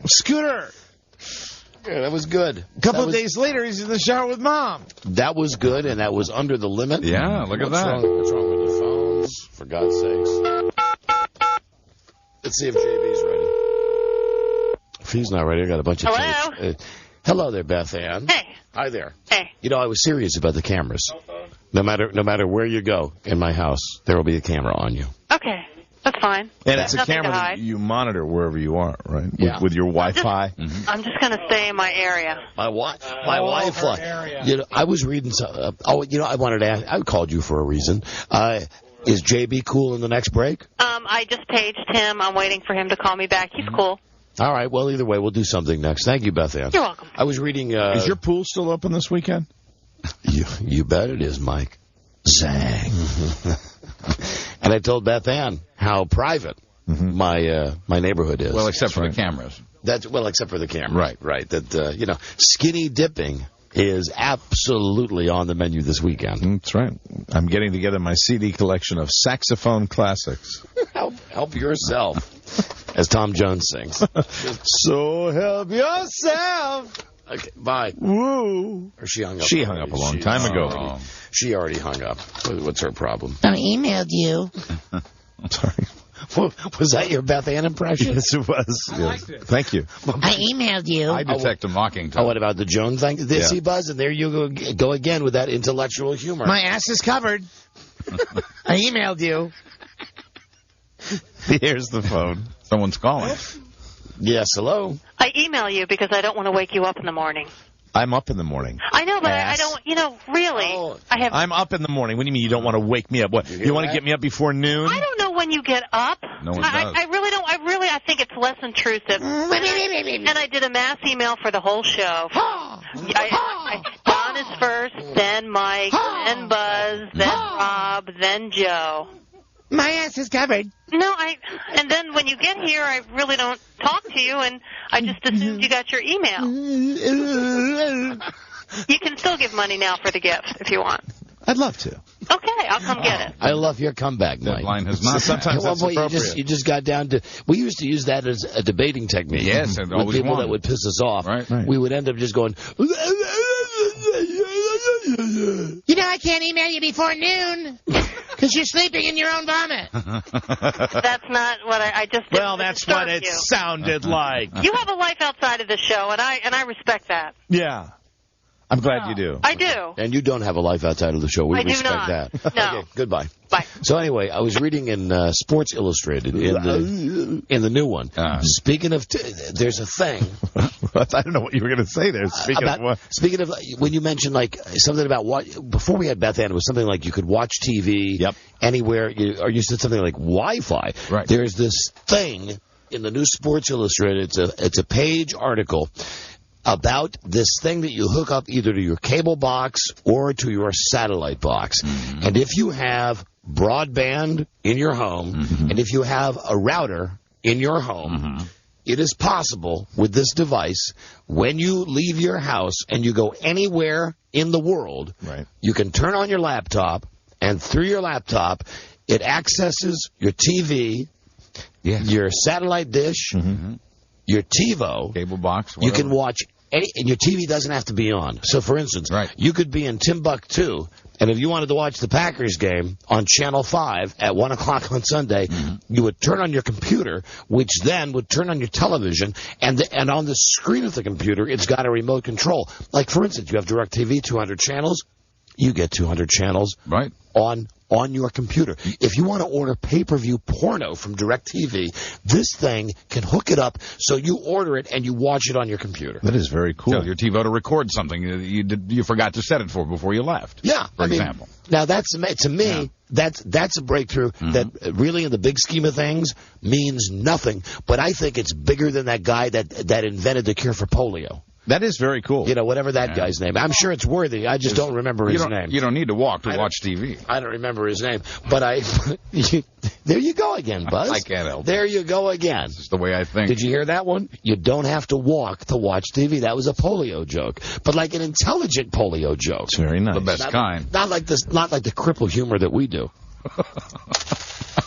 What are you doing? Getting my money together for the gift. I'll pitch it. Hear it? That's change.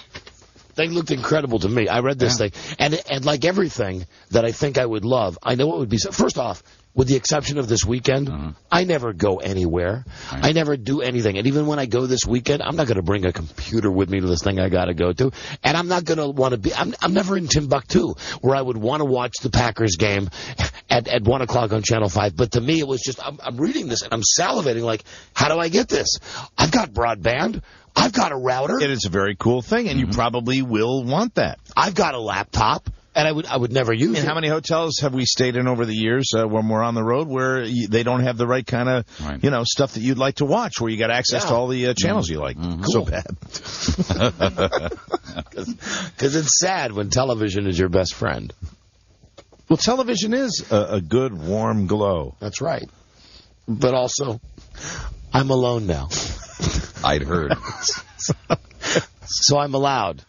I'm allowed to have TV as my new best friend. And all the toys you wish. All my plushies. All of the plushies. I watched Chris Rock's show last night, then had like a half hour with the plushies. Then watched CSI, another half hour with the plushies. Plushies and toys. Then watched the 10 o'clock news, waited till Sue Palka came on, had another nice plushie break. And off to bed. Plushies. Well, hello, my little friends. Listen, we got a break for JB from Fox. Let me just say this: we've made a lot of jokes about Sue Palka from Channel 5, the weather lady. She no longer. Good news for Sue Palka. Tell her that she is no longer, at least in my humble opinion, she's no longer the man of the Channel 5 weather staff. Really? Really.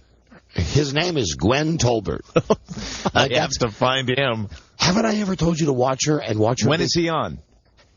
Haven't I ever called you and told to watch the Big Man Hands? No, you mentioned that just this week. Did I tell you? I called you like months ago and said turn on Channel 5 right now. Man Hands. That it's like the Seinfeld thing. This Amazon that they have on Channel 5. This man named Gwen Tolbert who's wearing a dress. He does the weather. He does. And I mean, And you got to know right now, Sue Palka's laughing her ass off because finally it's about somebody else. Somebody is going to move past the size 13s. Yeah, real hard when she's standing up there and you get the shot of her from the side when she's doing the weather map. You can almost see the 5 o'clock shadow, and she has a lot of hair on. Does it look like one of those giant artificial hands, like the number 1 in styrofoam you see at the games? Let's point at this weather system. It almost looks like a big mannequin hand. Really? I mean, that's really how oversized this chick's hands are. And no long fingernails? Like the fingernails are they bitten down to the nub? Looks to me like she's a biter. Yeah, she's a biter all the way. That's a good thing. And God forbid that she ever wear a dress. Mm-hmm. All she wears is those Paula Poundstone suits. Oh, pantsuits? Pantsuits. Oh, my God. Real big pantsuits. Worst thing ever invented. Because I watch a lot of TV. It's your friend along with the plushies. Oh, and J.C. Hayward on Channel 9 has gone back to that old, tired wig. For a while, she wore her Great King Tut wig.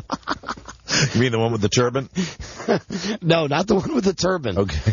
But no, she does have one of her... I think she doesn't. She have one with like a turban? One of her wigs has like a wrap on top. That's that's just, I mean, come on, that's not a wig as much as a hat. Did you spend any time with her today?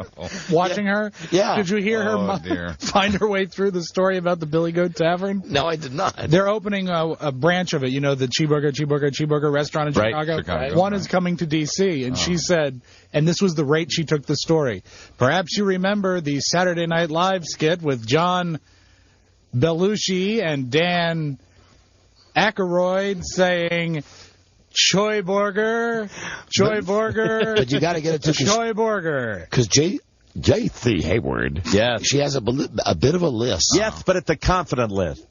She really will just work her way through it. That's fabulous. We'll be right back. And she has the most extensive collection of wigs. Yes. Well, I mean, really. They're wonderful. Like Alan Brady. She could help out a cancer ward somewhere. They'll be in the museum. Someday. Oh, I can't wait. Well, someday. In the gift shop. Absolutely. Duplicates. Oh, and I got one more shout you can wear at home. As long as we're talking about weather people, I'll just say, Howard Bernstein, I've mentioned this guy before at Channel 9. Rob, I know. Come on. But even a Jew can give us good weather. Listen to this now. Because I know you think that's why I say that. But that's not because... Here's what I love about Howard Bernstein. He gets pissed at little things, like when he's doing the noon weather on the CBS affiliate here in D.C., when he puts up the temperatures. Now, they've got the thing in the corner of the screen that has the time of the temperature. Right. And occasionally, I guess, in between the time that the graphics get ready and he goes on the air, the temperature changes. So he'll be standing there, he'll say, and at Broadcast House now it's 81. Well, no, I take that back. In the corner of the screen, it says it's 83. I guess we just don't have our graphics fixed. And he also gets pissed when there's a reading like today.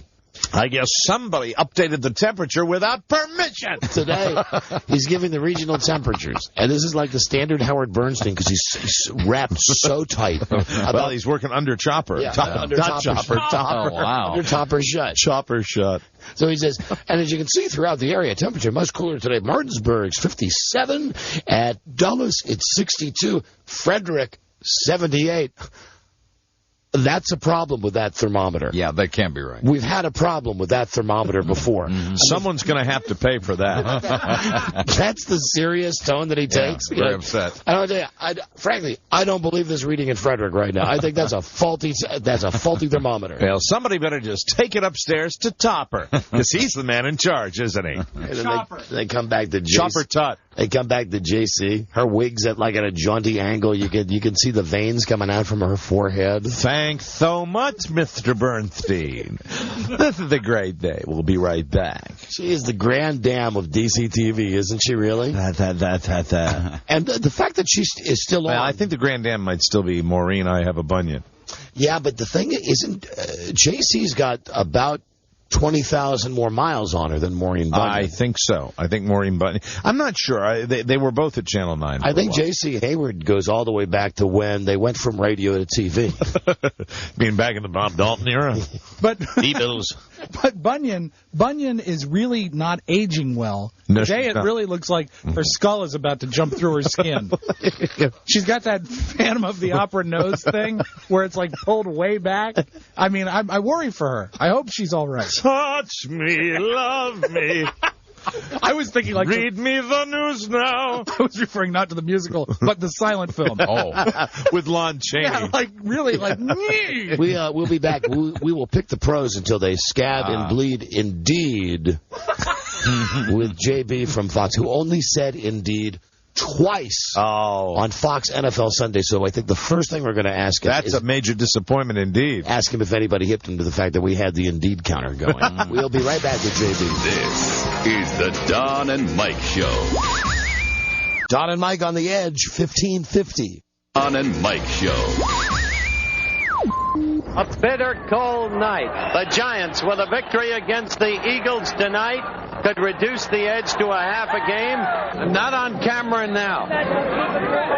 We're in Philadelphia at Franklin Field. The score, the New York Football Giants 13, the Philadelphia Eagles 9. The Don and Mike Show.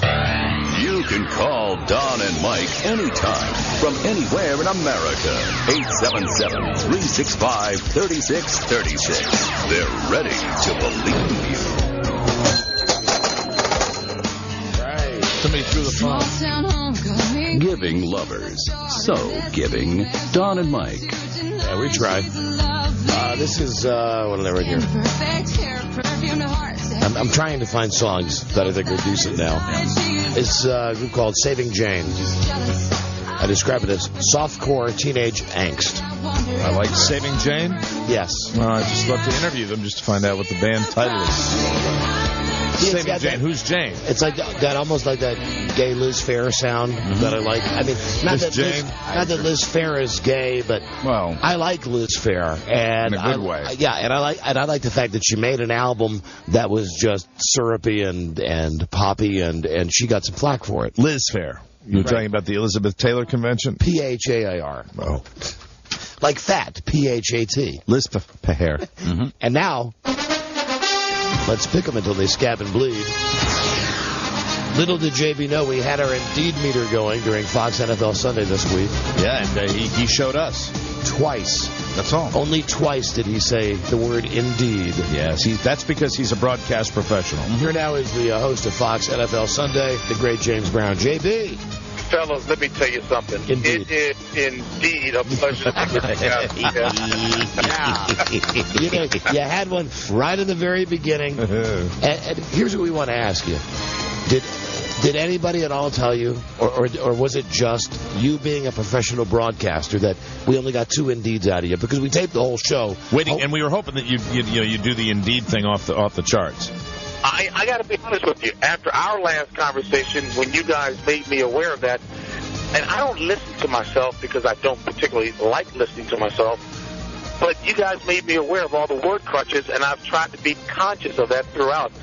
There's some others that have replaced them, and since you guys haven't mentioned what they are, I'm not going to tell you. Okay. Another thing to ask about is and JB, we've only touched on this briefly with you. There's no other way to put it. The homoerotic behavior between yourself and, as you like calling him, the blonde bomber. I notice Terry Bradshaw doing things now during the Fox NFL Sunday show, like putting his head on your shoulder. Right. You come back from a break, how he's talking, and he's got his hands all over you.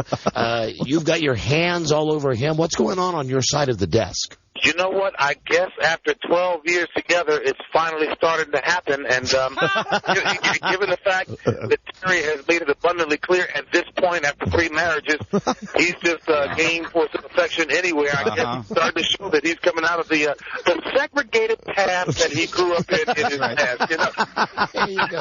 Hey, JB, you get a chime time for that. And some after of the hot all those interracial years, love. I just want you to know we all support you. It's about time you guys took that relationship to a new level. To the next level. And you know what? Actually, first year, I'll never forget, because Terry and I, before we went on the air, he would always use some breath spray to spray into my mouth. I would spray into his, and then I would blow breath his way to make sure that it was working, because he did make me aware, quite honestly, that it was a little foul one time, so I've been very conscious about that. He would do that in the studio around the crew, but whenever we went out in public, he wouldn't do it. I said, oh, so this interracial relationship only works behind closed doors, huh? That's right. So finally he's loosening up. He's loosening up, thank God. Here we are, 1 month into the season. What do you think the biggest surprise is right now? Would it be Cincinnati? Would it be Tampa Bay? What's the biggest surprise? You know, on the positive side, I like what you're saying. Cincinnati, Marvin Lewis has done an excellent job there. Obviously, he had 2 8-8 seasons, but he's got a culture of success going there, and the young guys are playing hard. He's got some excellent young talent. They are for real. I know it's still early in the season. Tampa Bay, who would have thought that they would be back on track as quickly as well? But from the 0-3 squads, I really thought that Arizona might be a surprise team. I'm a little surprised. I was pleased to talk with Senator John McCain a little earlier today, and obviously he's a huge Arizona fan, and he was asking me what was wrong with the squad. Indianapolis, 3-0. Not so much that they are 3-0, but how they are 3-0, relying on defense. They've only scored, they haven't scored many points at all, but I know they've only allowed 16 points in 3 games, and that's the fewest in franchise history. So they're getting it going without the offense being in a groove yet. Mm-hmm. I got a tip for you. I'm sure you won't go on the air with this, but there's a site, JB, that we look at once in a while. It's called popbitch.com. Mm-hmm. It's great with celebrity gossip. Right. And what the item yesterday was, I'm sure you've heard about, Renee Zellweger and Kenny Chesney broke up. Mm-hmm. And she said the reason was... the reason she cited in the annulment papers fraud. I'm sorry. Fraud. And then there was a rumor circulating, that like so many sports rumors, that the fraud was that she broke up with him because he was in a relationship with Peyton Manning. Yeah, you never know. Yeah, you never know. And just to think, we gave him the Man of the Year award at the NFL Gator last. Now you know why. You know what? I couldn't resist it. But let me tell you, Peyton Manning is as honest and as straight as they come. Solid stock. That absolutely is. There's a lot of yeast in that story, to say the least. A lot of yeast in that story. I like that. And he's a good family man, without a doubt. And I want to also just ask your opinion, JB. I was talking about the Bengals with somebody else, and I'm not a big fan of T.O.'s celebrations. Not all of them. But there's something about Chad Johnson. For instance, Mike, did you see the game last week where he did the river dance? No, I didn't. No. In the end zone. Now, when you say river dance, you're talking he really did like the Irish step dancing in the end zone. And keep in mind, he's got the orange socks that go all the way up to those ugly uniforms. That would make me laugh. There is something about Chad Johnson that I find refreshing. He taunts. He talks a big game. He's got the big gold teethers in his mouth. And he does celebrations, but his celebrations, I think, are not mean-spirited. And they're funny. See, I think that's a different story entirely. What is your take, JB? Hey, Don, first of all, I appreciate you articulating exactly what the distinction is between what he does and what T.O. does, because I was wondering why I was okay with his, again, Chad Johnson was a guest on my sports talk show earlier this week, and you know what, and I told him, I said, hey, Chad, I got to be honest with you, I'm old school, acting like you've been there before, but I have to have some latitude to understand that new schoolers want to celebrate to some degree, and his appear to be very benign as opposed to very egotistical and indeed at times mean-spirited. Hold on. Indeed. And indeed. George Bush doesn't care about black people. And indeed. You got an indeed in there. Hey, but you know what? When Chad was doing his dance, I know over the highlights, I really wanted to say that he was doing an Irish jig, and I was going to pronounce it very carefully. Yes. I said not to use that at all. So I said, Jerry, why don't you handle this highlight, you know? We are really getting the behind the scenes, JB, today. But the thing is, there is a difference between the certain celebrations, and I think if it is entertaining, it can actually be great for the fans and funny for everybody else. Yeah, and especially if it's spontaneous, although I know Chad did work it up, and he's got a few others. But, again, they're benign, and I'm fine with that. And you know what? He's backing it up. Yeah. I have no argument with that at all. And he's a good guy. He and Carson Palmer make an excellent 1-2 combination. They are good friends. They spend a lot of time together. And the kid recognizes that he wants to go down as one of the best to have played the game, and his work ethic is second to none. So with all those things, I'm okay. Now, T.O., look, he is probably the best all-around wide receiver in the game. It's just that you've got to put up with what could be divisive actions on his part as far as the team is concerned, and that I don't like at all. And here's the thing, last thing, we'll pick some games. We know you got a plane to catch. Like on Fox, when you know the Eagles are going to be a great team, you put them on all the time. When you get a team that's on a roll like Tampa Bay, and you have Cadillac Williams, who's getting 37 carries a game, and all of a sudden Tampa Bay looks like they're going to be the Tampa Bay of 3 years ago. How much attention do you guys decide on your show to throw Tampa Bay's way? And how much does the network, do you have any leeway to say, like, we weren't going to put any Tampa Bay games on national TV, but now we're going to put them on this week because they're hot? No, the only thing that would happen is if later in the season, if there's an opportunity to maybe move it to a later time to give it a better time slot, in a doubleheader format, that might exist, but there's not much leeway that the network has. That schedule is made up by the NFL well in advance, but certainly we'll give them as much focus, which we will this week, again, for the very reason you just mentioned, Cadillac Williams. Yeah. The big question mark that everyone seems to be asking is, will he be able to do this for the entire season, given that he's accustomed to a 12-game collegiate schedule versus what he's going to be playing at the NFL level? You know what? Hey, I'm one to believe the kid is at the NFL level. He recognizes what it's all about. He clearly is a gifted talent, and he's worked hard. He's going to have to push through that, and I see no reason why he won't. And, JB, we had your counterpart, one of your compadres, Jim Nantz, Nancy, on the show last week.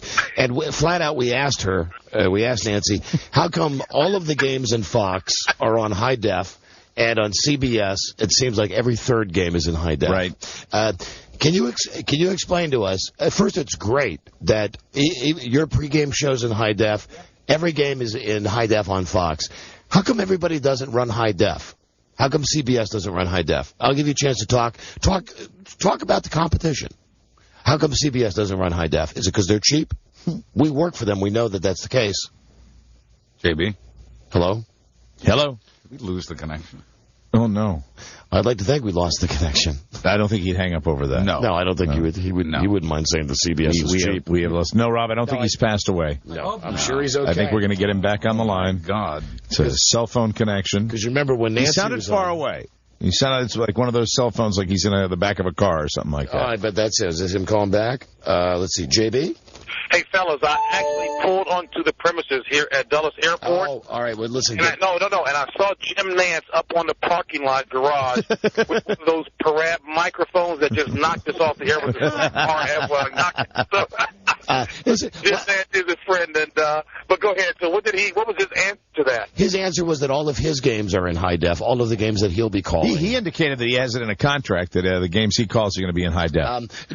At Fox, do you guys get a lot of feedback? I love watching when I turn on Sunday Ticket and I see even a crappy game, but it's in high def. You know, I'll stay with it. Do you guys get a lot of feedback about how great the high def is? You know what? To be very honest with you, Don and Mike, we personally, the four of us on the set, have not gotten that feedback. I know the technicians, the folks in production, they are ecstatic about it, but we don't hear much of anything about that at all.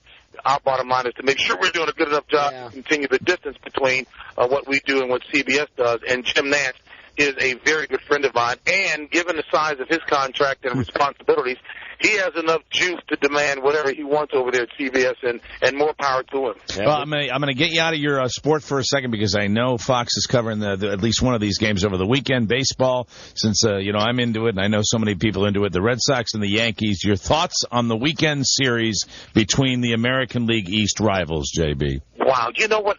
For the purists who were screaming about the wild card, even though I know they still may hold those feelings, heavens, you couldn't ask for better drama, and the schedule makers couldn't have set it up any better to come down to this.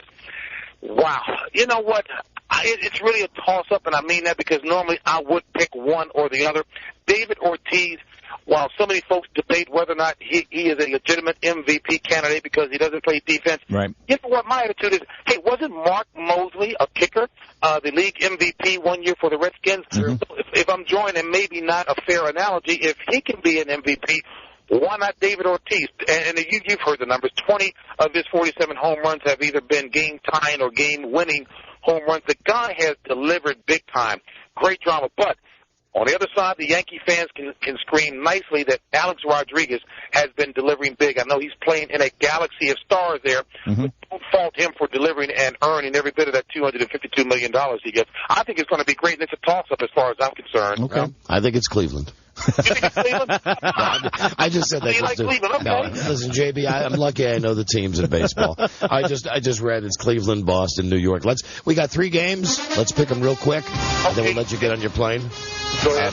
How about this is a decent game. Eagles at Chiefs. Eagles at Chiefs. Mark there, of course, is with Donovan McNabb and his help, but I'm going to go. I'm going to go with the Eagles because I think their defense is a little stronger. Tony Gonzalez is a beast to deal with, but I'm going to go with Philadelphia. Go ahead. Here's where I'm going to go with Kansas City. I watched all of the Eagles game last week, and I think Donovan, everybody says Brett Favre stuff, and he is. Donovan McNabb, if he gets hit one more time in the chest, really, it looks like he's not going to get up again. I get worried that all the Chiefs are going to do is say, let's just pound on him. I'm going to take the Kansas City Chiefs. Mike. It's a toss-up. I don't know. Offensive line better do the job for him. I don't know. Philadelphia, Kansas. I'm lucky if I know the teams in the NFL. I'm going to go with pick one. Just pick one. That was a joke. I know. I'm going to go with the Eagles. Okay. Because I don't know the teams in baseball. You go with the Cleveland Indians. How about Dallas Cowboys at the Oakland Raiders? I like the Dallas Cowboys. I'm a Redskins fan. I'm happy that they won, but rest assured, and Redskins fans will be upset, but I've got to be honest and objective. Dallas right now is still the better team. They really blew that on the defensive coverage. Roy Williams was an outstanding DB, but not in open space. I think Dallas is better, and Oakland's not quite there yet. Here's the thing, JB. I find it's impossible that you could be 0-4 with Randy Moss. I'll take the Raiders. Mike. Okay. I can't agree with you, Don. I gotta go. Hi. I just don't have a lot of faith in myself with my track record. I'm gonna go with the Dallas Cowboys. I think they've got a better team, and I think that we're really gonna have a problem. And the last game, who would have thought? JB's team, the Redskins, undefeated. Seattle at the Redskins. JB, you will be a homer all the way and take the Redskins, right? You know what? The only reason I'm going to be because Sean Alexander and I are very good friends, and he had an outstanding career tying day last week with 4 touchdown runs and about 140 yards on the ground. But the Redskins' defense is up to the task to get it done there. I'm going to pick Washington, although Washington, still from an offensive standpoint, not in a groove, averaging only 11 points a game. That's certainly among the league's lowest, but I'm still going to go with Washington. I'm going to go with, the Snyders. I will take the Dan Snyders. And Mike? Joe Gibbs has his carnival this weekend. I've got to go with the Redskins. That's it for us. JB, have a great trip out to L.A. And again, you're the best. And JB's show, Fox NFL Sunday. Yeah. And really, for my money, the best show, even better than the Fox NFL Sunday, is when these guys have to fill time between the end of the games and The Simpsons. Right. It's a new show called The OT. Yeah, and is that the one where they take their sport coats off and their shirts and they just wear the collars and ties? That's great. That's a good like thing. Chippendales. That's wonderful. Hey, please let's not make it too long again, and I promise I will trim down on the Indeed, fellas. Thanks, JB. JB, you are the greatest. Thanks for your time, as always. God bless you guys. Same to you, JB. Too. The great James Brown. I mean, the guy is the greatest. He's funny.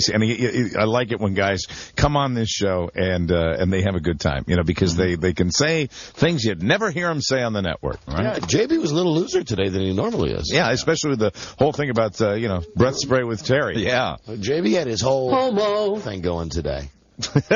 I mean, really, he did. Yeah. Good for him. Good for him. And Terry. Poor Terry. Poor Terry. Because in that relationship, Terry's the husband. Absolutely. Poor JB is the wife. Of course. Terry's the husband. Terry's the abusive husband. Because Terry, is filled with need and filled with anger. JB comes home to their hotel in Los Angeles after a hard day on the set. Terry's there in his house coat. Hi, honey. I made you mac and cheese again. Curlers in his hair like Beth Ann Curlers in his hair and just an apron on. Sit down. Dinner's getting cold. And the same delivery like in his Aaron's commercials. Have you seen those where Terry Bradshaw is sitting in front of a TV? If you want to rent a TV from Aaron's. Right. And they're showing what a sports fan he is. Right. And he has on a football jersey. He has a baseball. He's like, go here out of the park. I love baseball. Yes, sir. This is good dinner. I made it just for you. That's not funny. Sex for dessert? Not funny. Frank Caliendo? Not funny. Not funny. JB, I want you. I want you. I want to pitch, not catch. Not funny. Now spray some breast spray in my mouth. Come on now. Kiss me. Kiss me. Okay, and I forgot to mention to him, if he has a chance, just mentioned to Howie Long, I think it would be fantastic if there would be one commercial that Howie Long turned down. We'll be right back. This is the Don and Mike Show. Don and Mike on the Edge, 1550. Don and Mike Show. Right, that's our campaign, right? Yeah. There you go. Yeah. And now a word from Mr. Plow. Hello, I'm Mr. Plow. Are you tired of having your hands cut off by snow blowers and the inevitable heart attacks that come with shoveling snow? Uh-huh. Then call Klondike 53226. Call now and receive a free T-shirt. But I'm a real tightwad. Can I afford this remarkable system? Absolutely. My prices are so low, you'll think I've suffered brain damage. You are fully bonded and licensed by the city, aren't you, Mr. Plow? Shut up, boy. So remember, call Mr. Plow. That's my name. That name again is Mr. Plow. Well, John Q. Driveway has our number. Now we play the waiting game.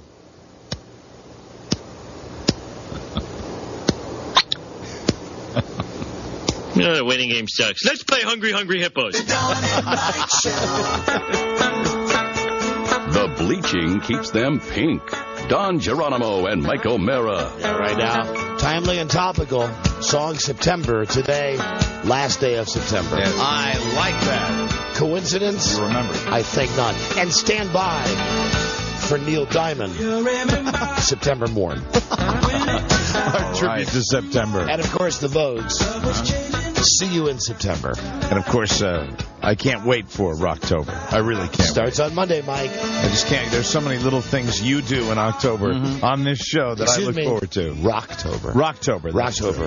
Listen, rocker. Here we go. Now, I'm going to start talking about Constantine from American Idol. Okay. Who's a greasy rocker. We have a limited amount of time. I got a bunch of stuff that I wanted to bring to your attention this week. Good. Some audio tapes, some pictures that are on our website. So let's get Rob, cue that up to number 6, the middle one there, with Sizemore. Before we talk about my man, Tom Sizemore, this is the most disturbing item that I found all week. Okay. Right. Constantine Morales, the greasy guy from American Idol. Yes. This is just awful news. He is signed a deal. He has signed a deal. He is signed a deal. Right. He has signed a deal with ABC. Okay. He is going to be starring in a sitcom. The sitcom is being bankrolled and produced by Kelsey Grammer and his company Grammer Productions. Kelsey Grammer thinks that Constantine is the breakout star of this decade. Hello, Constantine. I ask you not. This is Kelsey. I saw you on American Idol, and I have to have you. Yeah. Oh, right. Please, let's set up a lunch meeting over wine. Hey, dude, I thought your wife had IBS. Yes, she does. That's irritable bowel syndrome. Just call me Kelsey, and please, when you come to lunch, look at me with those dreamy brown eyes. Thank you. Okay, that's just dumb. That's off. That's dumber than Peyton Manning making love with Kenny Chesney. What makes Kelsey Grammer think he's going to be a comedy star? I mean, all he could do was that little pouty stare at the camera. And this is not like a pie in the sky thing. ABC has already signed on for this. Well, it's a sitcom that'll be on next fall. If there's nothing we can do about it, at least I hope they make them dumb. And if you go to donandmikewebsite.com, Buzz, would you please go there and show Mike these pictures? Mike, the new Neiman Marcus catalog is out. And among the junk that you can buy is an actual flying car. Now, there's the picture of the flying car from the Needless Markup catalog. I want it. Now, first, Mike, here is both of these are together on the website. This is an artist's rendering of what it might, a rendition of what it might look like. What, you got 4 engines? Yep. Like it, and then on the bottom, the picture is the actual vehicle. Now, they call it. So, I mean, is this thing already done? It works? No. You got to bear with me. They are selling the car but it is a prototype. You will not get the actual car for 2.5 years. I hate you have to get a ton of permits to use it, including one from the FAA. I'm Charles Mann, and I hate to wait. Now, the name that they've come up with this is just so stupid. Sky Car. Sky Car. Sky Car. Sky Car. Car on the ground. Goes in the air. Time Machine Sky Car. Yeah, I can't wait to get my hands on Sky Car. You saw the picture of it on our website. It looks dreamy. Now let's do The Price is Right. From the new Needless Markup 2005 Christmas catalog, Mike, for the actual flying car, how much? Let's say it's probably the same as like a jet. So I'm going to say it's like $40,000. Buzz, you want to guess? I'm going to say $5 million. $5 million? 3.5 mil. Wow. 3.5 mil, and all you're doing is throwing that money down the sewer because they're saying you're not even going to get a prototype for 2 years. Yeah, and they may not even approve it. It's amazing when you look at the artist rendition, and it really looks like something from the year 5000. And then you go down to the actual picture, and it looks like something from the back of an Archie comic book. No, you know what it looks like? It looks like something from the Ramblin' Raft race. Do you remember that?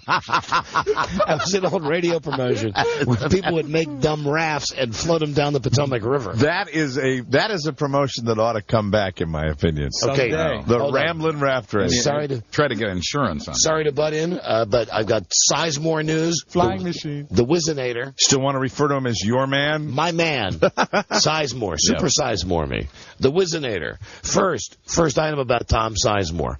Tom Sizemore says he needs a cut of the profits from that porno tape that's on the way. Sure. On the web. You know why? Because his twins are on welfare. Oh, no. And Tom says that's just not right. He's in the tape. People are enjoying his internet sex tape. Wow. But that's money that could be going to his twins. Poor Tom Sizemore. He has priapism. And my man, Tom Sizemore, also says God can strike him down if he has ever hit a woman in his life. How about that? Isn't that great? No, any particular reason why he just volunteered that information? Well, he was being interviewed last night on Extra, and here now is my man. He makes a lot of sense. You know, I don't know who makes more sense, Bill Bennett or Tom Sizemore. Pretty interesting competition. Here's my man, Tom, about the sex tape. My children are the greatest thing that's ever happened to me. Jaden Dallas Sizemore and Jagger Thomas Sizemore. All I want to do, John, in the end, is maintain my sobriety and my health, work so I can take care of these children and give them every opportunity in life. Right. The Whizzinator. Go to cut 5. Tom Sizemore. This is about his sex tape, about the money. I'm not making a penny. I don't have $1 today, ladies and gentlemen. My babies are on welfare. Isn't that neato? Wow. If I was making money from this tape, my babies would not be on welfare, nor would I. You know, even if he got all the... So is he selling porn and talking about his babies? No. You remember that the Tom Sizemore porno video is on the web. Right. What he's saying is he's not making any money from it, and it's too bad because his kids are on welfare. Gotcha. Even if he got all the profits, I'm not sure he'd be making a penny. Yeah, you're probably right. And here's now the tape. Tom Sizemore is about God and hitting women. I never thought I'd be in this situation like this. I've never hit a woman in my life. May God strike me dead. He better wait for God to strike him dead. I hear a rumble around him. This just in. No. Yeah, right. But I do know that it's true that if you wanted to reduce crime, yes, Bill, you could, if that were your sole purpose, yes, you could abort every black baby in this country, and your crime rate would go down. God. Former education secretary. And then here's Tom. One more with my man Tom Sizemore. Super Sizemore. Is he suicidal? The Whizzinator. My dog and my girlfriend got out of the car. And he jumped out of her and he ran over to me. And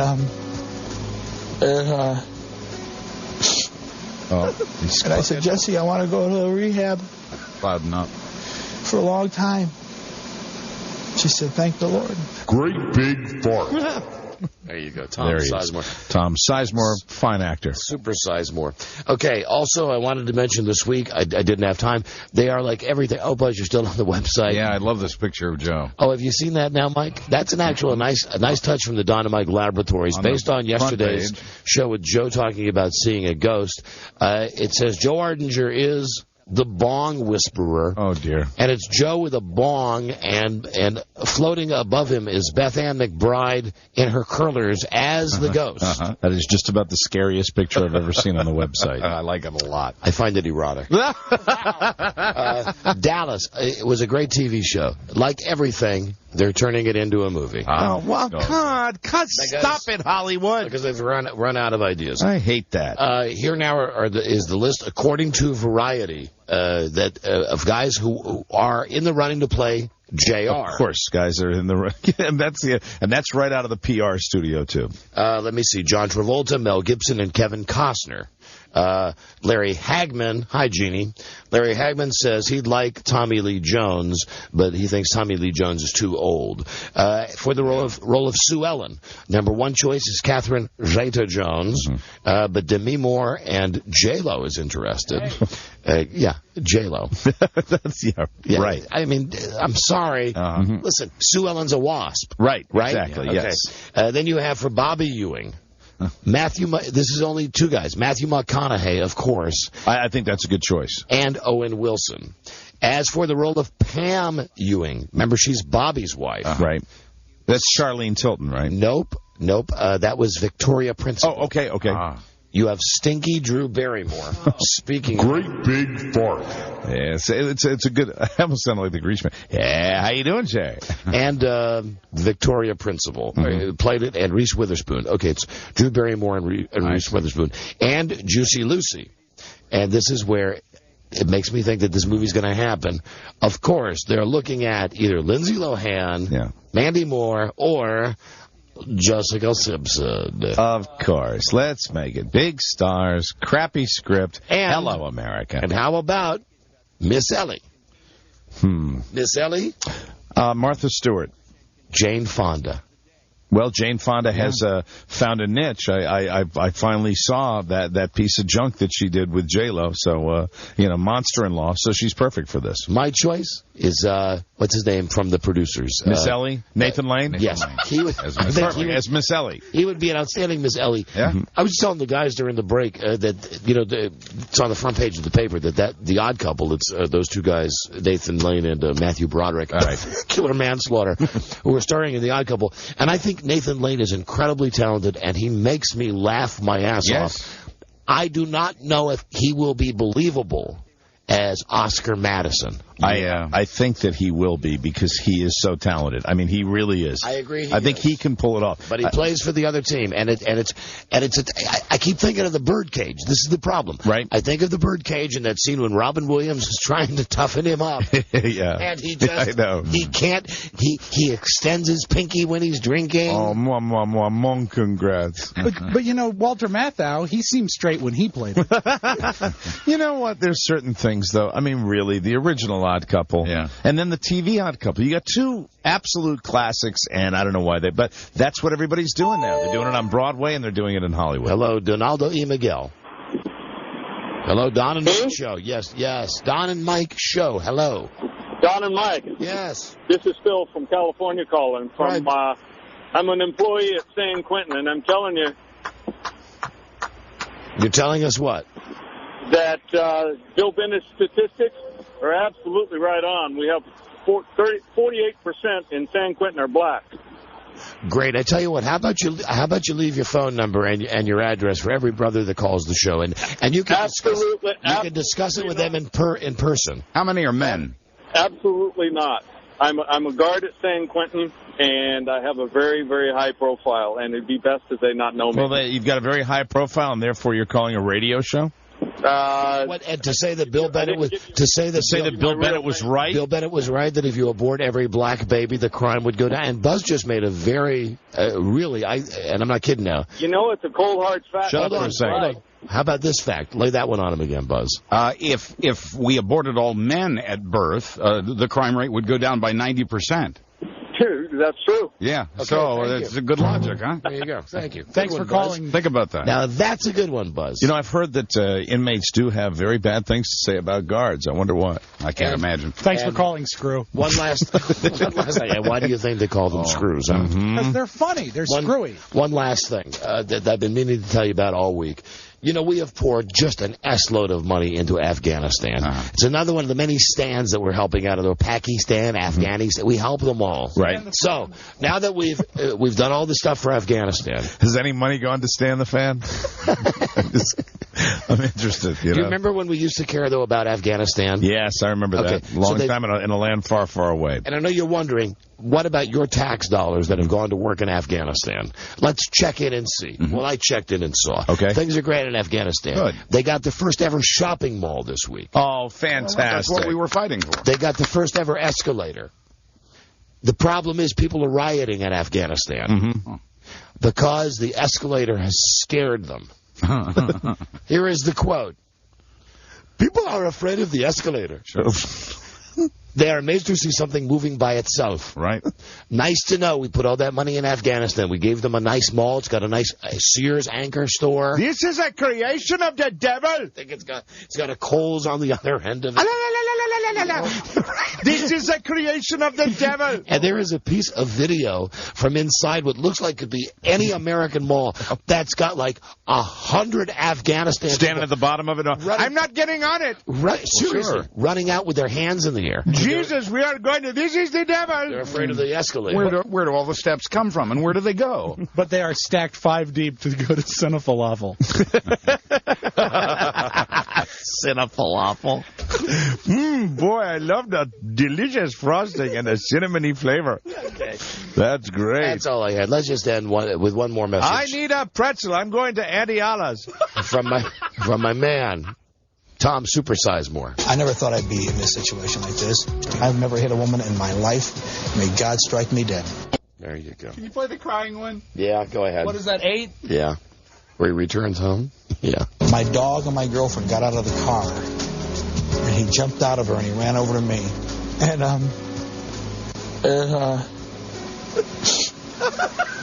I said, Jesse, I want to go to rehab for a long time. She said, thank the Lord. The Wizinator. Remember, he's an actor. Pete Rose is the Wizinator. All right, those are all the loose ends from this week. When we come back, a Friday favorite. Hey, everybody. Yay. We'll be right back. This is the Don and Mike Show.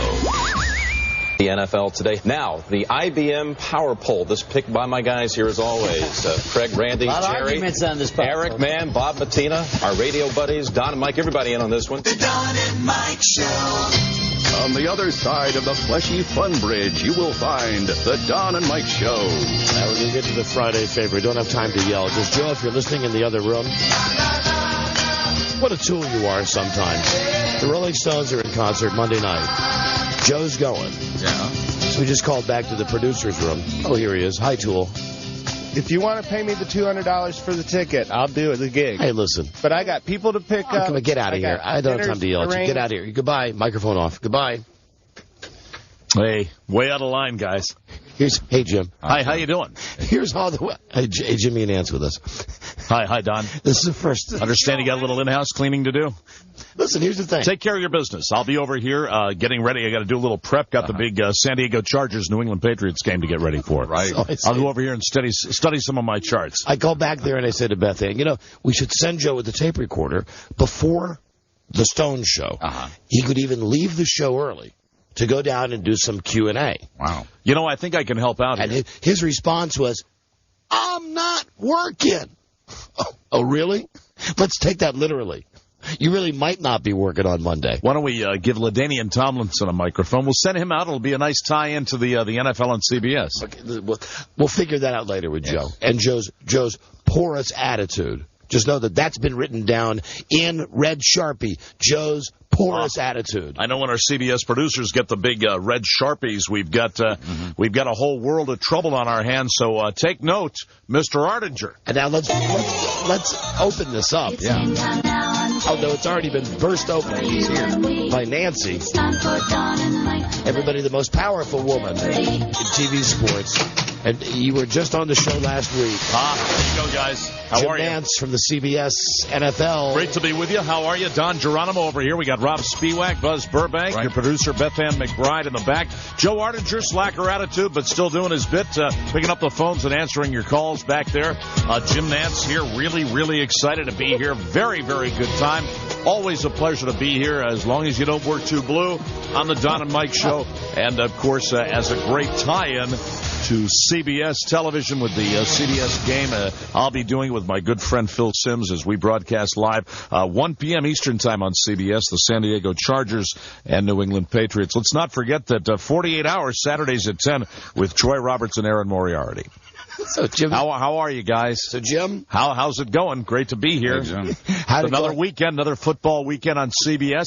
Big, exciting things happening in the world of football. Hitting to the halfway mark. We're real excited. Buzz holding up a card. That's right, America's most watched network. How's your CBS. dad? How's your dad down in Houston with the hurricane? Checked in with my in-laws. Unfortunately, my wife Lori and I couldn't get down there to Houston when Rita was bearing down on the Houston area. Had to send the in-laws in. Unfortunately, my dad down there unable to get out of Houston. But I want to say a big thank God for the fact that the brunt of the storm did not hit the Houston area. And I'd like to say thanks for your concern and all your cards and letters to the people in the viewing audience and your radio listeners out there, because everybody ended up fine. It's too bad that you, with all of your money and the jets and everything, that you couldn't find a way to get to Houston and get your dad out of Houston. Truly a tragedy. I wasn't able to do that with my schedule being what it is. Very, very difficult. Difficult situations. And if you want to deal with difficult situations, I remind everybody 60 Minutes Sundays after football with Ed Bradley, Leslie Stahl, and Andy Rooney. Check them out. They'll have the very latest on hurricane preparations and also the confirmation of the new Supreme Court Justice, John Roberts. How you doing, guys? How are you, Jimmy? I spoke to Father Nantz a week ago, Tuesday, maybe Monday, not sure exactly when. It was in between my flights back and forth. Traveling a lot for the NFL here on CBS and loving every single minute of it. Now, the wife, Lori, and my daughter, she's not really thrilled. Caroline doesn't like the traveling that I'm doing all over the place, but I'll tell you guys, I'm loving it. I love the airports. I love checking in. I love the Transportation Safety Administration and the way they're doing the good work of American security, Homeland Security, taking care of each and every one of us. How about your brother Lance Nantz? Lance Nantz, it's Vance Nantz, actually, Vance is, Lance Nantz was down there in Houston and the brunt, what we were all thinking about, of course, the eye bearing down on the greater metropolitan Houston area, and very concerned about that. I'm happy to say that all the young Nantzes down there took care of business while Jim was back in Fairfield County, Connecticut, in his palatial estate, just making lots of phone calls before the power lines went down and saying, Godspeed, God be with you. I've got to fly to Pittsburgh that particular week so I could interview Coach Cowher and find out what's on tap for the Steelers season. I'm a bit wired. The last time I saw Father, I stole some of Pa's pills. That's what happened. You've been on a bit of a binge. How many days you been without sleep? Alice, Sundays at 9. Linda Lavin, Vic Tayback. A fantastic show right here on CBS. Don't forget Amos and Andy, Thursdays at 8:30 with Alvin Childress and Spencer Williams Jr. Wow. Big addition to the CBS. Now, these don't seem like the same promo cards that I got from the people at CBS. The Amazing Race 8, Tuesdays at 9, right here on CBS with Phil Keegan. CBS Sunday mornings with Charles Osgood. Big things happening at CBS, guys. I'd like to promo if I could just take 1 second. Sure, Jimmy. Kind of my job when I come on the Don and Mike Show, which I should point out to all of your listeners, is part of the CBS family. The greater umbrella that is Viacom, guys. The Carol Burnett Show, a wonderful young talent, yes. Saturdays at 10 with Vicki Lawrence and Lyle Wagoner. So should be a real big hit. You stole your dad's medication. I did, yes. And you've been awake for how many days in a row now? Father Nantz has some pills that really are designed to keep him alert, and I took about 30 of them during a 2-week period. I'm probably out of them right now, but I'm pretty wired. I'm pretty excited. Pretty much looking forward to San Diego and New England coming up this Sunday, 1. That's the game. And, of course, as all my games are, guys, it'll be in high definition. Sometimes Father's pills make me listless, but these have me off the wall. Normally I have a nice glass of red watered-down wine with my wife, Lori, when we're back at our home in Fairfield County, Connecticut. And for some reason, I'm all kibbutzing. I love to use the Yiddish. I really do, even though I'm a Mormon. When you take the pills, do you do the Nantz dance? The Nantz dance is fantastic. Everybody, if you'd like to see it, you can see it occasionally if you go to the live games, but you'll never see that on the air. Guys, that's a little over the line, and I don't work that kind of blue. Right. Okay? You want one, DG? Yeah, please. How about one of these little? Yeah, first one's free. Then I'll get you hooked. You'll call me the Nancy Candyman. Oh, the pill? Yeah. I'll take one of Father Nance's pills. 1 second, please. Close to home, Tuesdays at 10. Jennifer Finnegan and John Carroll Lynch. Hope you enjoy that show. Some of the great programming we have on America's most watched network, CBS. I'm Jim Nantz. Boy, I'm very, very nervous. Well, there it goes again. What? I got to point out to you guys, the ends of my fingers are tingling pretty much out of control right now. I could stick a needle almost 1/4 of an inch into my index finger and not even feel it. Wow. I'm not quite sure what that is. Is that your dad's pills? Or is that... No, that's just something that's been happening to me for, I think, since this year's Masters. When I was talking about the Azalea Line fairways at Augusta, I just had a sudden shooting pain down my right arm and suddenly tingling in my fingers and constant cold. I'm always feeling a little chilly. Speaking of cold case, Sundays at 8, Catherine Morris, Danny Pino. Fantastic show on CBS. And isn't that followed by an all-new Dave? An all-new Dave, yes. David Letterman. What a character. Now, I was on the show about 8 years ago.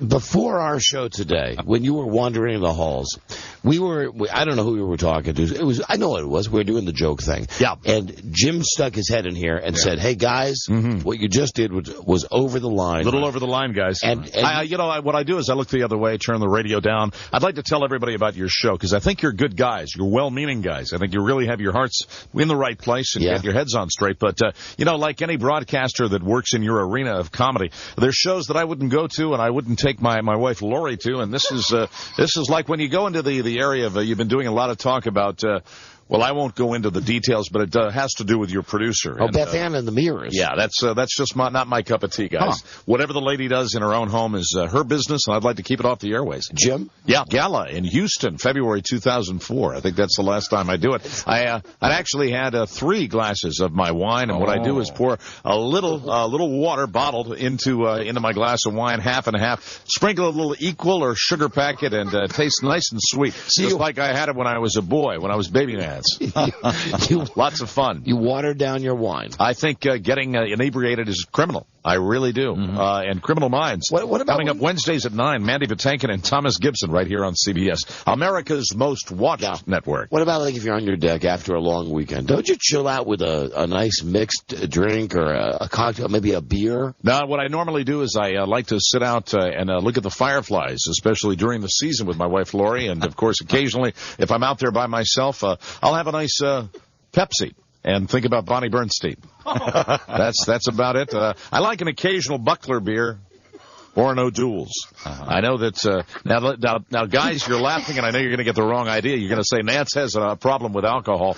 Not true. I like the flavor, and I don't like what happens to your brain when you have any sort of artificial stimulation. Right. And that's why I pop pause pills. I was going to say, but you don't mind taking your dad's. That was accidentally, guys. Stressful time with Hurricane Rita coming off the Gulf Coast and bearing down in the greater Houston area. Very, very frustrating. Oh, Jim, it's time for a slug. Here we go. CBS. Don't forget CSI, Crime Scene Investigation, Thursdays at 9. George Eads and Gary Diorton. Right here on America's Most Watched Network. Not to be confused with CSI Miami, CSI New York, NCIS. All the criminal investigations, they ought to combine them into one major crime-a-thon. That's an idea from Nantz. I fire them off to Les Moonves on a regular basis on America's Most Watched Network. Well, if I do drink about 8 or 10 ounces of Miller Lite, I double lock all the doors. I truly do, guys. Why is that? Well, I know one time I decided to have a real glass of wine that was uncut with water, and I was at one of our CBS hotels. Pardon me. You mean like, so you only like your wine if somebody steps on it? No. At one point you actually had wine that was pure. Pure, yeah, a real glass. Somebody slipped it to me. They said, "Did you make it my way?" I said that to our waiter, as I said, half water, half wine. It's a kind of a Jesus thing that I do also, guys. And what happened was they brought it into me, and I realized as soon as I'd had 3 or 4 sips, this was the real deal. I immediately instructed one of our CBS producers to bring me up to the 8th floor, bolt lock my doors, and stand outside so that I wouldn't get in any kind of trouble whatsoever. Alcohol makes the mind do strange things, guys, and I believe in being safe. You'll never see me even around a piece of heavy equipment if there's alcohol in the house. Perhaps you'd enjoy a pair of my signature slacks. My Nantz pants. Nantz pants. Here they are, guys. How I Met Your Mother, Mondays at 8:30. Neil Patrick Harris and Allison Hannigan. On America's most watched network. Don't forget, I'd like you to plug the game. You know which one I'm doing? Oh, that's the San Diego game? Attaboy. 1 o'clock on CBS. CBS. First time since Mrs. Sims sent in a rum cake about a year ago. Oh, that was a bad time. She used the real stuff. I said, why don't you go, good woman, go to the supermarket and buy the flavoring. You can make it taste like rum without the real alcohol. Well, what she did was she poured a little 151, is what they call it. Oh. I was off the aircraft carrier inside of about 5 seconds. So you had a piece of rum cake and you got drunk. Yes, projectile vomiting also the next day in my hotel room. Actually missed my morning flight back to Connecticut. It was very frustrating. I tried to tongue Lady Visser also on that particular day. And they said, no more alcohol for you. If I get a whiff of the stuff, even if I'm in a doctor's office, I can sometimes lose consciousness, guys. It's not fun at all. Not fun. But what is fun is the Ed Sullivan Show, Sundays at 8 with Ed Sullivan on CBS. America's most watched network. Absolutely. Don't forget, it's a fantastic. Our lineup, I have to say, is probably better than any lineup, guys, that we've had in the last 20 years. Some of these shows are incredible. Listen to this. The Late Show with Craig Ferguson. Have you checked that out? Is that the guy with the fake British accent? Weeknights at 12:30 right here on CBS. As the World Turns, CBS Daytime. I know you'll love that. I know it's not a fake accent. I'd like to say hi to everybody. The NFL today on CBS, Sundays at noon. Greg Gumbel, Dan Marino, Boomer Esiason, Shannon Sharp, Leslie Visser, Armin Katayan, and Bonnie Bernstein, along with Phil Simms, Randy Cross, Dan Deerdorf, Kevin Harlan, Dick Enberg, and yours truly, Jim Nantz. We're right here on CBS. Looking forward to another fantastic weekend of football. Boy, I'll tell you something. I wish I was back in Houston right now with my cowboy hat, not sitting in Texan Stadium. Be very, very exciting. Oh, that's right. You have season tickets for season tickets, but I never go. I'm for always the Texans, on the road. But you're never there. No, you're never there. Don't have a chance. Ghost Whisperer, Fridays at 8 with Jennifer Love Hewitt and Aisha Tyler. Sorry, I fluffed that one. You want to take it from the top? Take it from the top. No, no need. I'll gather myself. Let me gather myself. When I make these fluffs, it's very frustrating. Wow. You think it's the pills? Wow. Oh, no, it's not the pills. But if I make another mistake like that, I'll go back on those smokes. Cigarettes. You've heard of those. Or as I call them, the devil's prop. Okay. Here you go. Yeah. We'll hit the music. Get a running start. All right. I Love Lucy. Mondays at 9, Lucille Ball and William Frawley. Right here on CBS. See what happens when Lucy works in a candy factory and starts shoving bonbons into her mouth. Big fun right here on the I Network. Hope you enjoy that, guys. Didn't fluff that at all. King of Queens, Mondays at 8 with Kevin James and Lisa Remedy. Now, I know what I was doing. Your guy said, read the name incorrectly. Right. It's a part of a running joke. I said, as long as it's not blue, I'll participate. But I'm not going to. Was in Houston. A long overdue compliment for you, DG. Yeah. You work blue. I just want to tell you one thing. What's that? You work blue. You're better than that. You're smarter than that. Okay? No need to do that. The silly, dirty stuff, not my cup of tea, guys. Over the line. I know. Way over the line. All right, Jim, tell me something. I've got a few pamphlets in the car that I'm going to give you and your staff. You got Don, Rob, Joe, Beth Ann, my news buddy, Buzz Burbank. Yeah. Gunsmoke, Mondays at 8 Eastern. Right here on America's most watched network. You like Bob Schieffer? He's the host of Face the Nation right here on CBS. And I just want to say to Bob, you're doing a great job since that early Alzheimer's thing knocked Dan Rather off the air. I'm really happy with the work he's doing. Of course, we are the main network for news. Right. If you really want to know what's going on, you pay attention to our entire CBS family. And how about that Mike Wallace? Isn't he something? 90, isn't he? Hey, Jim. Still going strong. Yeah, Don. Great big fart. Hey, now that's what I don't care for. Now, look. There are people in government that have said you're not supposed to do that, and I know you're trying to slide that in there with your announcer saying the act. Well, to me, that's just as bad as if you did it in my face. Wow. I don't care for that. I don't think you're... Great big fart. All right, now you're doing it again. Face. Okay, what you're doing to me, guys, is you're trying to get me angry, but I'm not going to get angry because I know that's what you do. You have to make a living, feed your families. I always oppose glue sniffing and laxative abuse also. Good for you. All these are causes that I'm truly, truly against. All right? I mean, my God, even the cartoons on television are working in that direction. Yeah, and really, we don't need to throw sex into everything. And some people think we do. We need a slug. I think we need a good football game. We need a slug. Here we go. Threshold. Carla Gugino and Charles S. Dutton. Yeah. That's coming up on Fridays at 9 on CBS. And Numbers, yes, sirree. And the E is actually a 3, Fridays at 10. Rob Morrow and Judd Hirsch. A great talent. Great talent. And a man of faith, I understand. Very happy God with bless him. You like Mark Harmon? Let's throw another one in, shall we? They want me to get them all. Yes, I'm talking about NCIS. Tuesdays at 8. Yes, it's Navy Criminal Investigations.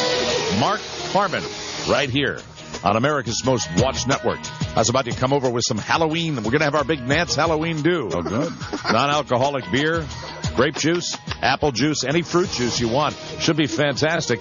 Heckle and Jekyll, Saturday mornings on CBS. Are you good? Hey, how about this? How about you put a razor blade like in one of the apples? Now, there you go, guys. Not funny. You're talking about children that might eat the apple and cut themselves, and you're making light of that. That's where I've got to draw one big line in the CBS sand and say, please, you're so smart, you're so clever, and you're really a good guy. There's no need for you to mention about kids eating apples and razor blades. My goodness, what happened to your humanity, guys? Really? I want you all right now, a $100 check each year, write it out to the Three Amigos Foundation. Will you do that for me? Well, how about if you can't make the Halloween do, why don't you come to the big Christmas party? I will be dressing as Christ our Savior. Wow. Jim Nantz, I'll be wearing the full beard. We're going to have a fun little thing where I turn water into grape juice, not wine, and it's going to be a fine party for everybody. We're going to have caramel apples, and we'll also have some candy corn. Can you help Buzz with his laxative abuse? Is that what he's doing? Yeah. You know, anything can be abused, guys. It's amazing, really. I had a habit for Pepsid AC for about, I think it was 20 years. I feel you. It's many things. Tums, if I could get my hands on Rolaids, any antacid, Malox, anything like that, I'd pour it down, guys. And I'll tell you right now, Buzz, laxatives, the same thing. Really, you want to count on a good fiber meal. Right. Corn on the cob is what Mrs. Nantz makes. Lori makes the best fresh sweet corn. It's just great. Caroline and I fight over the last piece. We're going to play a little bit of Jeopardy. We have a champion. We need a challenger at 877-365-3636. Before you do that, can I mention Out of Practice, Mondays at 9:30. Henry Winkler, Jennifer Tilly, get ready to laugh. Out of Practice. Henry Winkler comes back to television, and he's only on America's Most Watched Network, CBS. I can't actually grow a beard, but I'll be wearing them when I play our Savior Jesus Christ at the Nantz Christmas Gala. Should be lots of fun. At the Nantz Ranch. It's fantastic because we actually put a cross-up with lights on one side of the house, and on the other side is the CBS Eye. Wow. Just to celebrate my two Saviors. That's cool. CBS and our Lord Jesus. Please join us. The party starts at 5 o'clock in the afternoon. You'll be out of there by 7. And we'll bob for Bibles. Should be a lot of fun. We'll be right back, Jimmy, with the callers for the low-budget Jeopardy game. Right back here on WJFK, an Infinity station. Thanks a lot, guys. This is the Don and Mike Show. Great fun this week with the Amazing Race. Didn't hear that. The last name of the family that lost, their last name is Black. I see. And they are African-American. Okay. This is from The Amazing Race.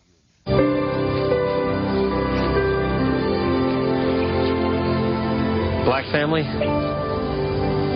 You're the last team to arrive. Sorry to tell you, you have been eliminated from the race. Not funny, guys. Not funny. Oh, no, we're not going there. Come on now. Black family? Yeah, okay, you're repeating it now. It's like a marrow transplant for your funny bone. The Don and Mike Show. Right. You are over the line, mister. And how many times have I told you, you guys you're better than that? You don't need to do that. Way over the line. It's not my cup of tea. Okay. All right, so we're going to stay away from that, but we won't stay away from the good fun you can have watching the Jack Benny program. Sundays at 7:30, Jack Benny and Eddie Rochester.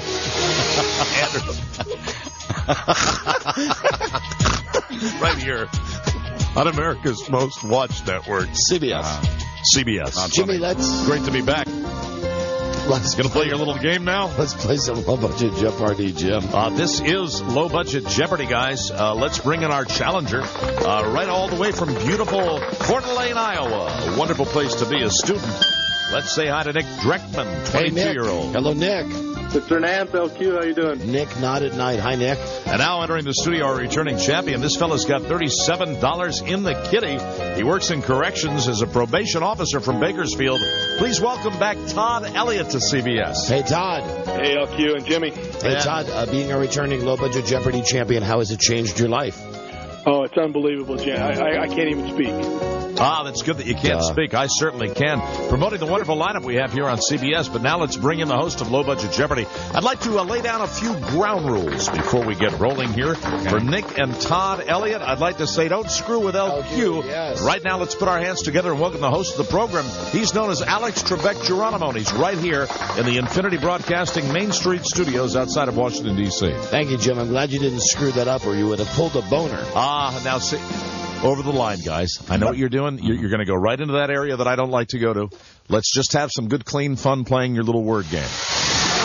And on CBS tonight, let me point out, Dallas, Fridays at 9 with Larry Hagman and Linda Gray. And every morning, the early show. Mornings with Harry Smith, Hannah Storm, and Dave Price.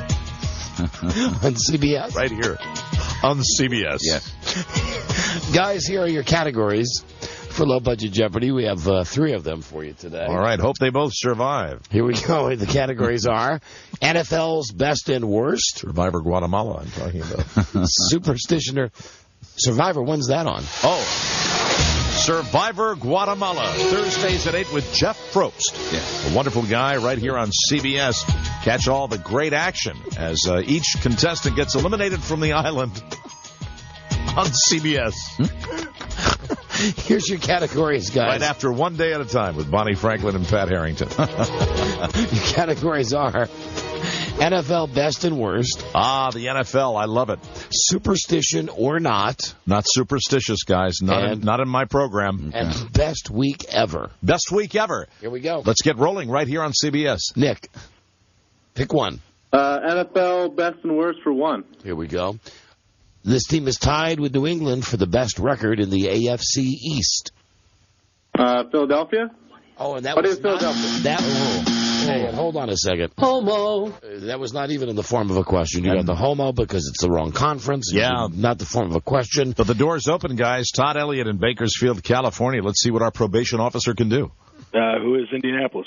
I'm terribly sorry. No, that would be the Miami Dolphins. At halftime of the game this Sunday, I want to point out we'll be joined by Gary Berghoff from MASH. MASH, right here on CBS. What a great lineup. An ensemble cast. And I also want to remind everybody, Threshold, Fridays at 9. Oh, we already promoted that one. That's okay. Sorry about that. The Late Show with David Letterman as the world turns bold in the beautiful guiding light. So many shows, so little time on CBS to bring them all to you. That's right. In our listening and viewing family. Notice I mentioned listening as well. I think that's good right here on CBS. Very nice. Nikki, you're in control. Superstition or not for 1. Darling Nikki. Oh, I know why you're going with that. No, Guy, you got to finish out the NFL category first. All right, NFL best or worst for 2. There you go. This team is in first place in the NFC South. Who is... Oh, come on, faggot. Todd, it's your chance to steal. What is New Orleans? No. Right, because they've been doing so great after the hurricane. They got treated so good by the league. No, it's Tampa Bay. And that means Nick Dreckman, you are still in control.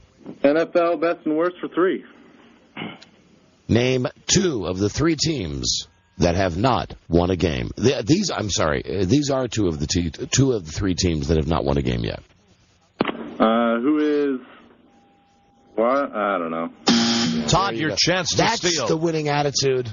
Who is Arizona and Green Bay? There you go. We finally got a guy with one right. $3 for Todd. Our returning champions on the board, guys. Looks like we're going to have a spirited competition. Very exciting.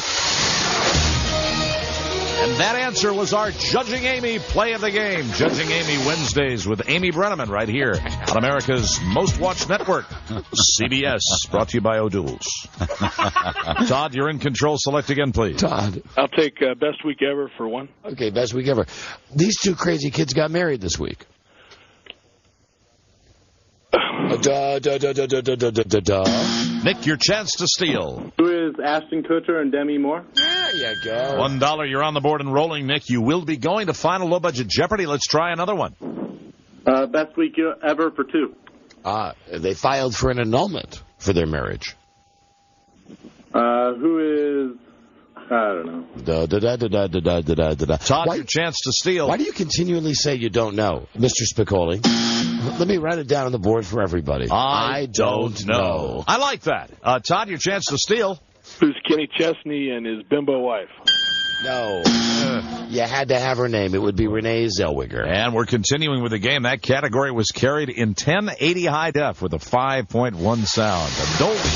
Right here on CBS. All my games on the CBS network are in high definition. I stipulated that in my contract, guys, and I won't divert from it. I have my standards as a broadcaster. For you. I'm Jim Nantz. Jack Barry. Nick, you're in control. Select again. Best week ever for three. Okay, best week ever for three. He got indicted, and he stepped down. Who is... Todd, your chance to steal. Who is Tom DeLay? There you go. $3 for you, Todd, opening up a commanding lead here on Low Budget Jeopardy. Time to select another one. Remember, you can't spell Mensa without men. I'm sorry to say that, being a man myself. You guys are just so dumb. But you're great contestants, and it's great to have you as part of the family. Great to be here on the CBS family. Way to talk them out. Well, thank you, Buzz. Todd, what's in charge here, Jimmy? Todd, select again. I'll take superstition or not for one. Okay, this is real easy. You got 50-50, superstition or not. A salty soup means the cook is in love. What is true? That's right. That is a superstition in the books. Heck of a guess there, Todd from Bakersfield. Select again, please. Superstition or not for two. A shoe that's left under a table brings the owner bad luck. What is true? Nick, your chance to steal. Here's a chance for you. What is false? There you go. Way to put a question mark on the end of it. $2 for Nick. Oh, boy, I tell you, he's indicted for not participating. I'd like to indict Sybil Shepherd, guilty of talent and beauty. Sybil, Wednesdays, right here on CBS. Select again, Nick. Superstition or not for three. All right, last one on the big board. A yawn means danger is near. What is true? That's right. That is a real superstition on the book. And thank God. The end of the first round of Low Budget Jeopardy, guys. We got quite a horse race. They limped through it. And I'll tell you, that last category is the devil's work, but I'll ignore that for now as we get ready to go to final Low Budget Jeopardy. Mighty exciting. We're going to have a fantastic finish. And you know I love those. Jimmy? Yeah, Don. I meant to tell you. During the break. Sure. What is this message? Hey, who's talking there? Which one of you guys is having a conversation? Nick? Todd? It was not Todd. It might have been me. Sorry about that. What do you mean it might have been Nick? Nick, I want to remind you, this is Low Budget Jeopardy. We need your undivided attention so that you can participate and hopefully win. You got it. Anyway, this message came to Jim Nantz. It says from Dad. I got a wire? Yeah. Yeah, that's right. We got a telegram. Somebody sent me a telegram. You got a cable for me? Please pass it along. It says, Dear Jim. What came across the wireless for me? Please help me. Stop. Your father. Stop. Okay, listen, guys. We got to wrap this up pretty quickly because I want to put a call into my in-laws. Sure. So they can get over there and help Dad. Do that as soon as possible, guys. My schedule's not going to allow me to make a personal phone call to Pa. But I will remind each and every one of you, big fun on CBS. Murder, She Wrote, Sundays at 8. Angela Lansbury, Tom Bosley. Don't miss it on America's Most Watched Network. Here's your category, guys, and final low budget Jeopardy. Oh, Jim, who's got what? We got $6 for Nick Dreckman and Todd Elliott with a total of $7.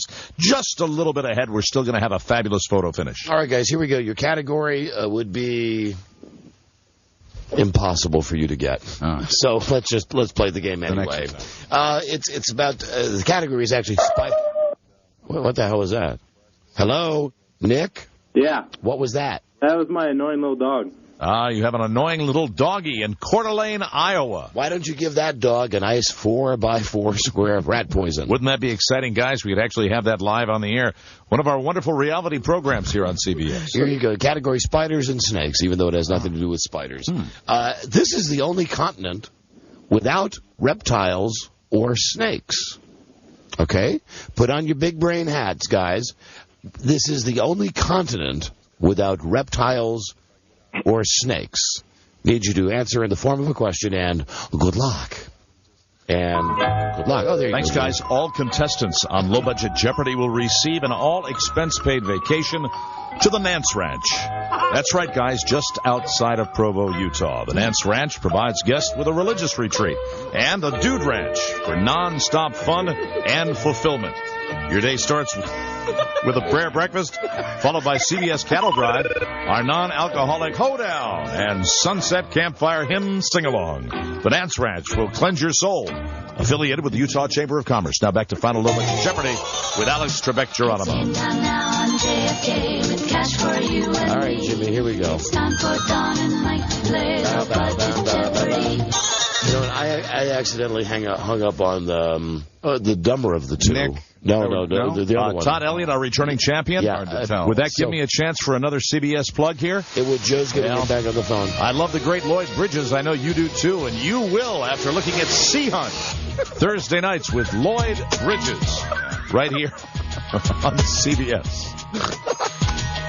Oh, this is fun. Making fun of making ill of the dead. Speaking ill of the dead. Okay. Not my cup of all-natural decaffeinated tea. No sugar, guys. Which guy do we want to talk to first, Jimmy? Nick Dreckman of Coeur d'Alene, Iowa. Let's go to him and see what he's got. Let's go to Nick. Sure. Howdy, Nick. Let's see. This is the only continent without reptiles or snakes. What is Antarctica? Now, how could this be? These guys didn't know that goddamn Tampa Bay is 3-0. These guys didn't know Renee Zellweger's name. But this guy knows Antarctica. Sometimes those little facts from geography pop into the brain when pop culture escapes them. It means that Nick's doubled his score, Don. All right, and Todd, this would be amazing if Todd's got a Todd. Please. What is Antarctica? And that means that Todd Elliott of Bakersfield, California, string continues. He is still our low-budget Jeopardy champion. Congratulations. We play just all the tapes at once, please. Now, listen, it's okay to Google, right. But did you guys Google it? No. Really? No. So you didn't know Renee Zellweger's name, but you knew Antarctica? Yeah, somehow. Okay. All right, that's cool. All right, that's cool. That means they both got it done, but unfortunately right here on CBS we can only have one winner for Low Budget Jeopardy, and only one of them's coming back. All right, so that's Todd, right? Yes, they overcame the odds just like Mannix does. Mannix, Fridays at 10 on CBS. Would you like me to tell them about their prizes? Yeah, and the money, because I forgot which guy won. Todd won? Yeah, Todd won. Todd Elliott. Yes, guys, starting to get that low-grade migraine headache that the Nantz family has the history of. Todd, you double your score. So does Mike O'Mara sometimes. We throw in a $25 bonus for a total of $76. Congratulations, Todd. Thank you, people. And Nick Dreckman of Coeur d'Alene, you've won a $25 Tower Records gift card. Tower Records from Tower.com, the only place to feed your addiction. Hold it. Not my kind of copy, guys. You're talking about drug use. Feed your addiction to pop culture. Now, who wrote this? Figure of speech. I can't read this, so go to the record store. Nick and Todd. That's all I'm going to say on the matter right now. Thank you for listening. Come on, guys. What can I say, Nantz? Way over the line. It was great having you here. Oh, man. Robert Stack stars in The Untouchables. Saturday night right here on CBS. I hope you enjoy it. I'd like to say hi to everybody, my radio buddies, Don, Mike, Rob, Beth Ann, Mr. Michael Hughes, a man who doesn't get a lot of credit around here, but what a guy he is. His assistant, Cameron Gray, Joan Lotta, Robbie Gomez, Shondell Barton, and, of course, all the fabulous people here at the WJFK family, an extension of the CBS-I family. Hey, we know what that means. It's time for a colleague. Time for a colleague. Wearing his Bushman outfit today. Yes, sirree. You know, I Headlines and puka shells coming up on CBS. Borrowed this from Jeff Probst. I only wish that he would dress as you do, like in that smart CBS blazer you have on, Jim. You've tapped into something, Don. You know, I find that when I dress well, I read well, and I pay attention, and I'm a good broadcaster. He'd be a better broadcaster with a suit and tie. Can you get me every day one of those jackets? I sure can. I can get you all the jackets you want. They're not always the CBS blazer. Where'd you get that jacket? Where'd you get that jacket, Stu Nahan? They're fantastic. This blazer is a nice 32 short. Radio was strictly forbidden. One man found a way to bring good news to his people. It's Buzz. That's me. He made it up. Buzz? Yes. My tie is by Nautica. Speaking of nautical, another little plug for our friends at NCIS. Mark Harmon stars. What night is that, Rob? Tuesday nights, right here on America's Most Watched Network. God, I could do them all night. Nothing gives me greater pleasure, guys. I'd like to thank you on behalf of Lori and Caroline.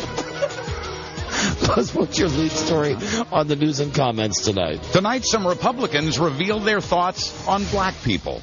Oh, okay. Good time for me to take my leave. Stay tuned for news and comment coming up on the Don and Mike Show. Nancy, that was very professional, guys. I got to blow out of here. And I don't mean drugs. It's the Don and Mike Show.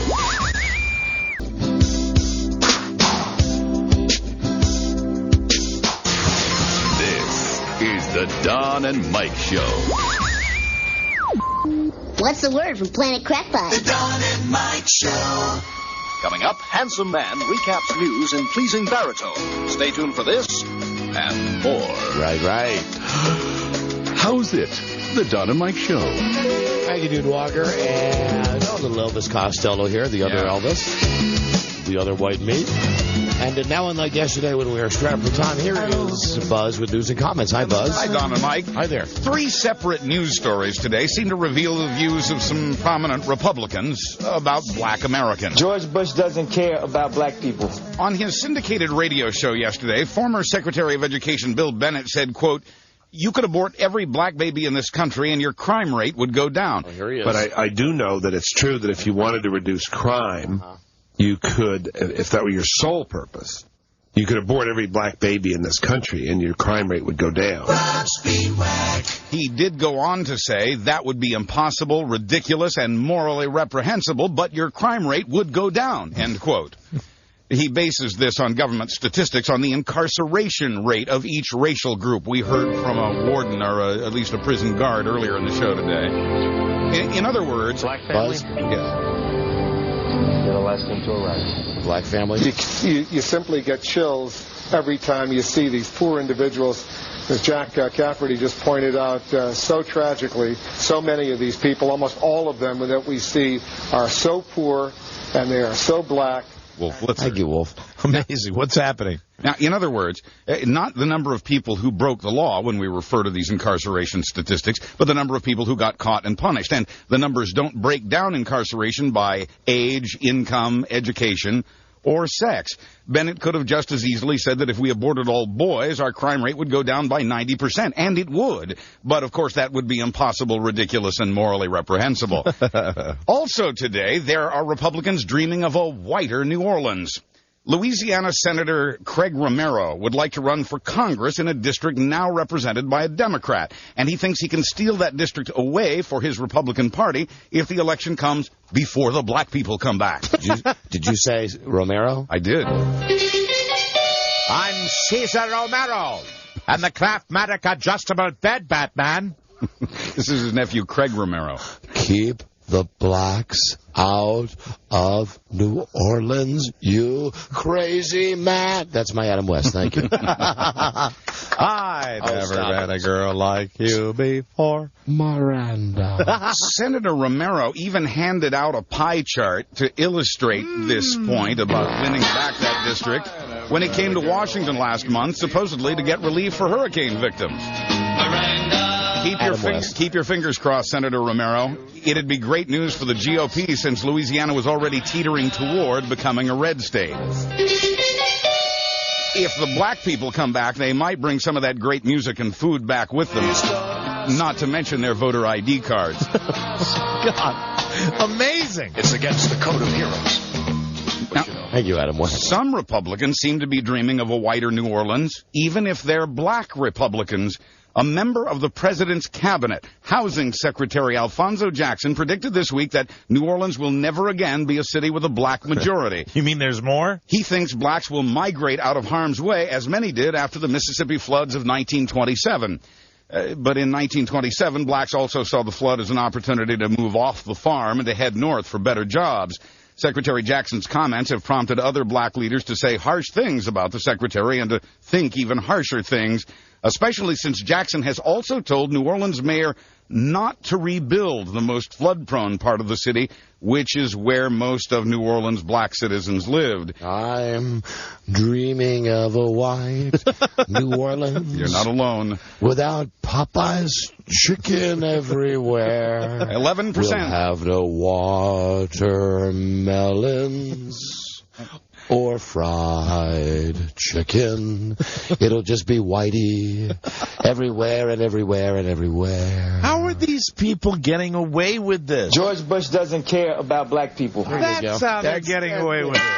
It's ridiculous. I will say that the White House has come out today regarding Bill Bennett and said that his comments were, and I quote, not appropriate. Oh, isn't that nice? You know, that's so they're Bush taking a stand. And, making a fist. Yeah, way to there go. You go. 11% of black Americans who voted in the last election voted Republican.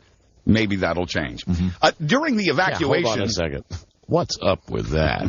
I mean, really, we've never really gotten into that discussion on the show. That happened in the last election. Free country. I know it is, and I know it's a free country, but really, what's up with that? I mean, unless your name is Huxtable, right. What's up with that? Now, during the evacuation of New Orleans, FEMA ordered cruise ships to house some of the people driven from their homes by Katrina. FEMA told the cruise lines it needed 10,000 berths by noon the next day. The cruise lines were happy to comply at double the usual price. There you go. Carnival Cruise Lines got $236 million for 3 ships that now sit half empty. FEMA may have entered into that 6-month contract less than carefully. As for the people on those ships, what are they getting at twice the price? What? The boats aren't even moving, and there aren't even any of those great live floor shows. Carnival says it's not making a penny more than it usually would. Carnival made nearly $2 billion last year and paid $3 million in taxes on that. And now you're Caruso on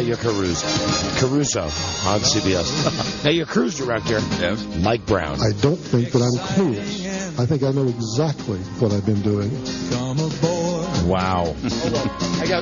Stop that for a second. Are they at least getting the good food? They're getting fed. I mean, I think that's part of the deal. Here's one boy. We never got to this tape this week when they were yelling at Mike Brown. Here's a great thing where they're yelling at him because he's not Rudy Giuliani. They're saying Giuliani would have done a better job. It's the ultimate in the low jack, when you have... Oh, I'm sorry. That's George Lopez talking about his wife's kidney. I told you I got 8 million tapes. I can't play them all for you. If someone like Rudy Giuliani had been in your position instead of you, I think he would have done things differently, and I think his answers to us would have been very different. I never thought I'd sit here and be berated because I'm not Rudy Giuliani. There you go. The great Mike Brown. I'll have to sit here and be berated. Duh. And now, as long as I played, you want to hear George Lopez talk about his kidney he got from his wife? Yeah, okay. Do you have the blues? I got the blues. Wash your shirt. Come on now. It's the ultimate in the low jack, when you have your wife's kidney in you. Yeah. It's very interesting to walk around with part of your wife inside. I mean, it really should be the other way around, but I mean, it's the hardest thing. I mean, it's the ultimate. It just keeps building. He didn't even expect that to be. That just slipped out. That was not planned comedy. No. I'm not giving George Lopez. I laughed at that, but I'm not giving George Lopez credit for it. That's why we got to throw a phone at him. All right. And speaking of phones, how's that do not call list working out for you? It's been 2 years. People have registered over 100 million phone numbers to keep from getting unwanted calls during dinner. And still, the government gets as many as 2,000 complaints a day about telemarketers. Somebody answer the phone! Hello? Hey, it's me, Dave. Oh, no. I've been doing some early Christmas shopping, and I came across a gift that would be perfect for the people who listen to your show. Like Earplugs. Oh, man. Over the line, guys. You know, sometimes I'm just so funny I crack myself up. Sure. You know, after all those years, those tapes still are not funny. They are not funny. Government's getting about 2,000 complaints a day on a bad day, but the government has handed out only about a half dozen fines in the last 2 years. Maybe the federal law isn't tough enough. Half our states have decided it isn't, and they've instituted their own tougher rules. But that creates confusion, making all the laws harder to enforce. And there are the exemptions. Charities can still call you, so can pollsters and politicians, and so can any company you've dealt with in the last year and a half. The telemarketers are also taking a new approach, calling you at work. God, I hate that. See, here we go again. Hello?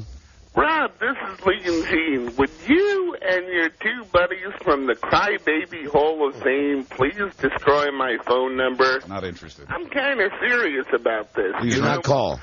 I can take it, but I can also dish it out. Like, if I hear from you guys again, I'm liable to go to the president of WTFK and file a complaint against you. Yes, Lee and Jim. You don't want that for a Christmas present, right? Not really. Have a nice day, Turkey.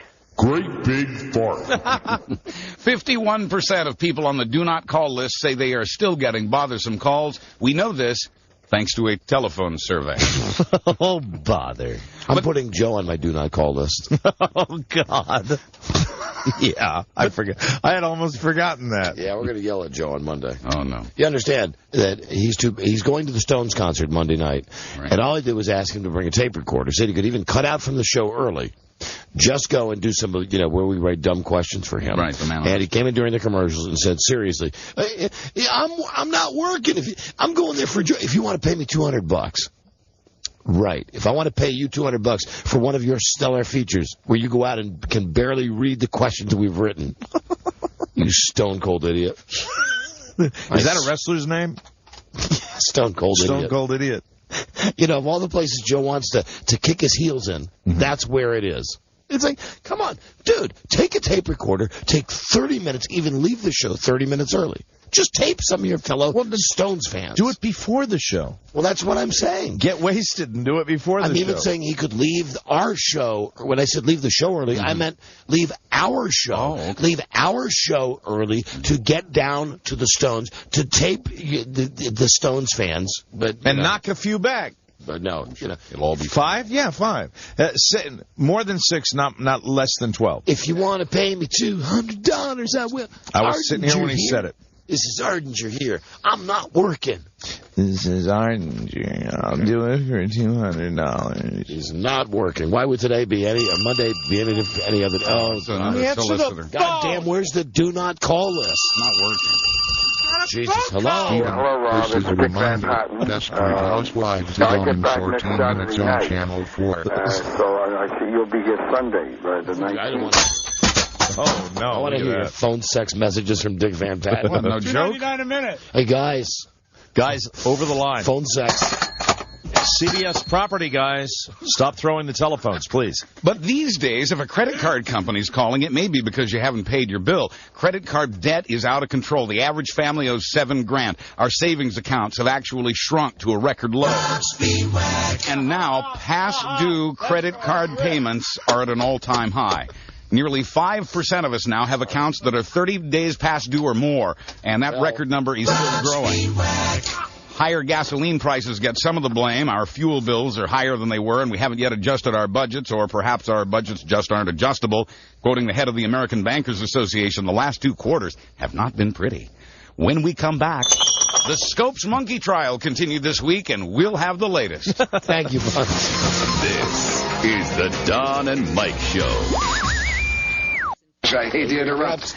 It's all been so incredibly fascinating and entertaining and instructive. Really, the time has just flown by. The Don and Mike Show.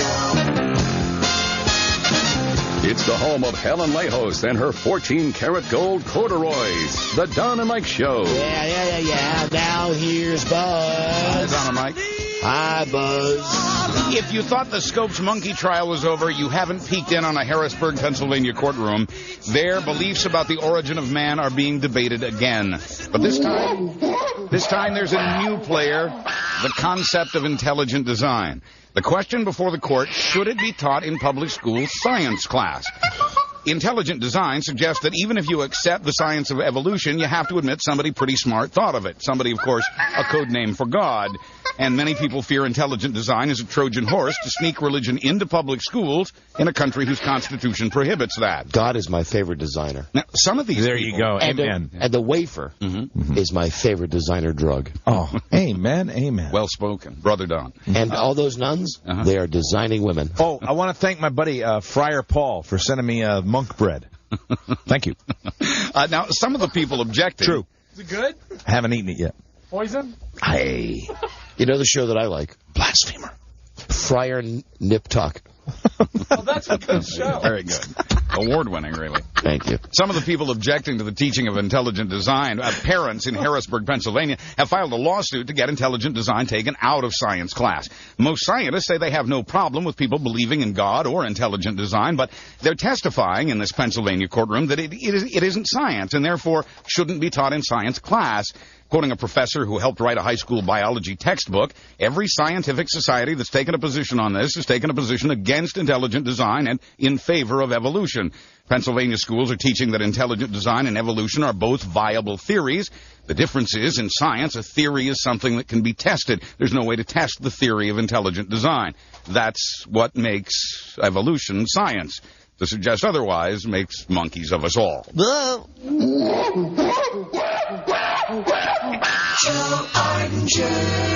And bad news if you like a lot of ice in your soda. The Arctic ice cap melted a little this year. Nothing serious, just about 500,000 square miles of it. Congratulations, that's a new record. Satellite photos show the ice cap to be about 20% smaller than it was last September. Buzz, that's okay, because the lady will have a Coke with no ice. And the linguine with white clam sauce. And they say it a lot. And when you're in that place, you make it like this is the place to be. That's right. Isn't this great? This melting ice will allow the Arctic air to get a little warmer, allowing more ice to melt. Scientists say we may just be a lifetime away now from having no Arctic ice cap whatsoever. If that happens, we won't get to party like it's 2099. You may also have to adopt a polar bear since he'll have nowhere else to live except in your garage. That's lucky. Now the polar ice cap is the same size as one of my baseball caps. Still very large. That's right. And finally, there was so much confusion because of the hurricanes, and I do mean confusion. 37-year-old Leon Holloman went missing from a hospital during the chaos, a hospital in Florida. Good news is he's been found alive. Oh, good, he shall be. They found him in North Carolina. It's Levon. Driving a stolen ambulance with a dead deer in the back of it. Hey. The deer was hooked up to an IV, and a used defibrillator was laying nearby. Leon is now back in the hospital, and I think you know which kind. I'm Buzz Burbank on the Don and Mike Show. No. You have to write me a map and tell me which kind that is. I think I know what you're talking about, the rubber room. Yeah, kind. the crazy place. That's Kooky place. We got to go, everybody. Our website, donandmikewebsite.com. Have a good one. We'll be back on Monday with a new episode. Love you, Frida. Love you, Bart. Listen, Rose Peters is coming next. Oh, she's fantastic. I think you'll enjoy the show. And I don't have time for all this tonight. I got to get out of here. I just tell you that the big-ass word of the night tonight with Rose Peters, Jim Nantz, laxative abuse. Oh, now way over the line. I'm out of here. When you hear Rose Peters say Jim Nantz, laxative abuse. Oh, my God. Call it and win a prize. And he actually did it last night, right? Yeah, he's doing it now. Okay. You know something? All I do is enjoy an occasional bran muffin, guys. Hey, guys. I was over the line. Way over the line. Have a great weekend. Good day to you, sir. Good day to you, sir. Good day to you, sir. Good day to you, sir. And you. 3 hours till numbers. Sad, Rob. Till we meet again. This is Sammy Davis Jr. saying, be kind, be nice, and I hope the next performer has the pleasure of having as nice an audience as you've been tonight. And let me leave you swinging. This is the Don and Mike Show.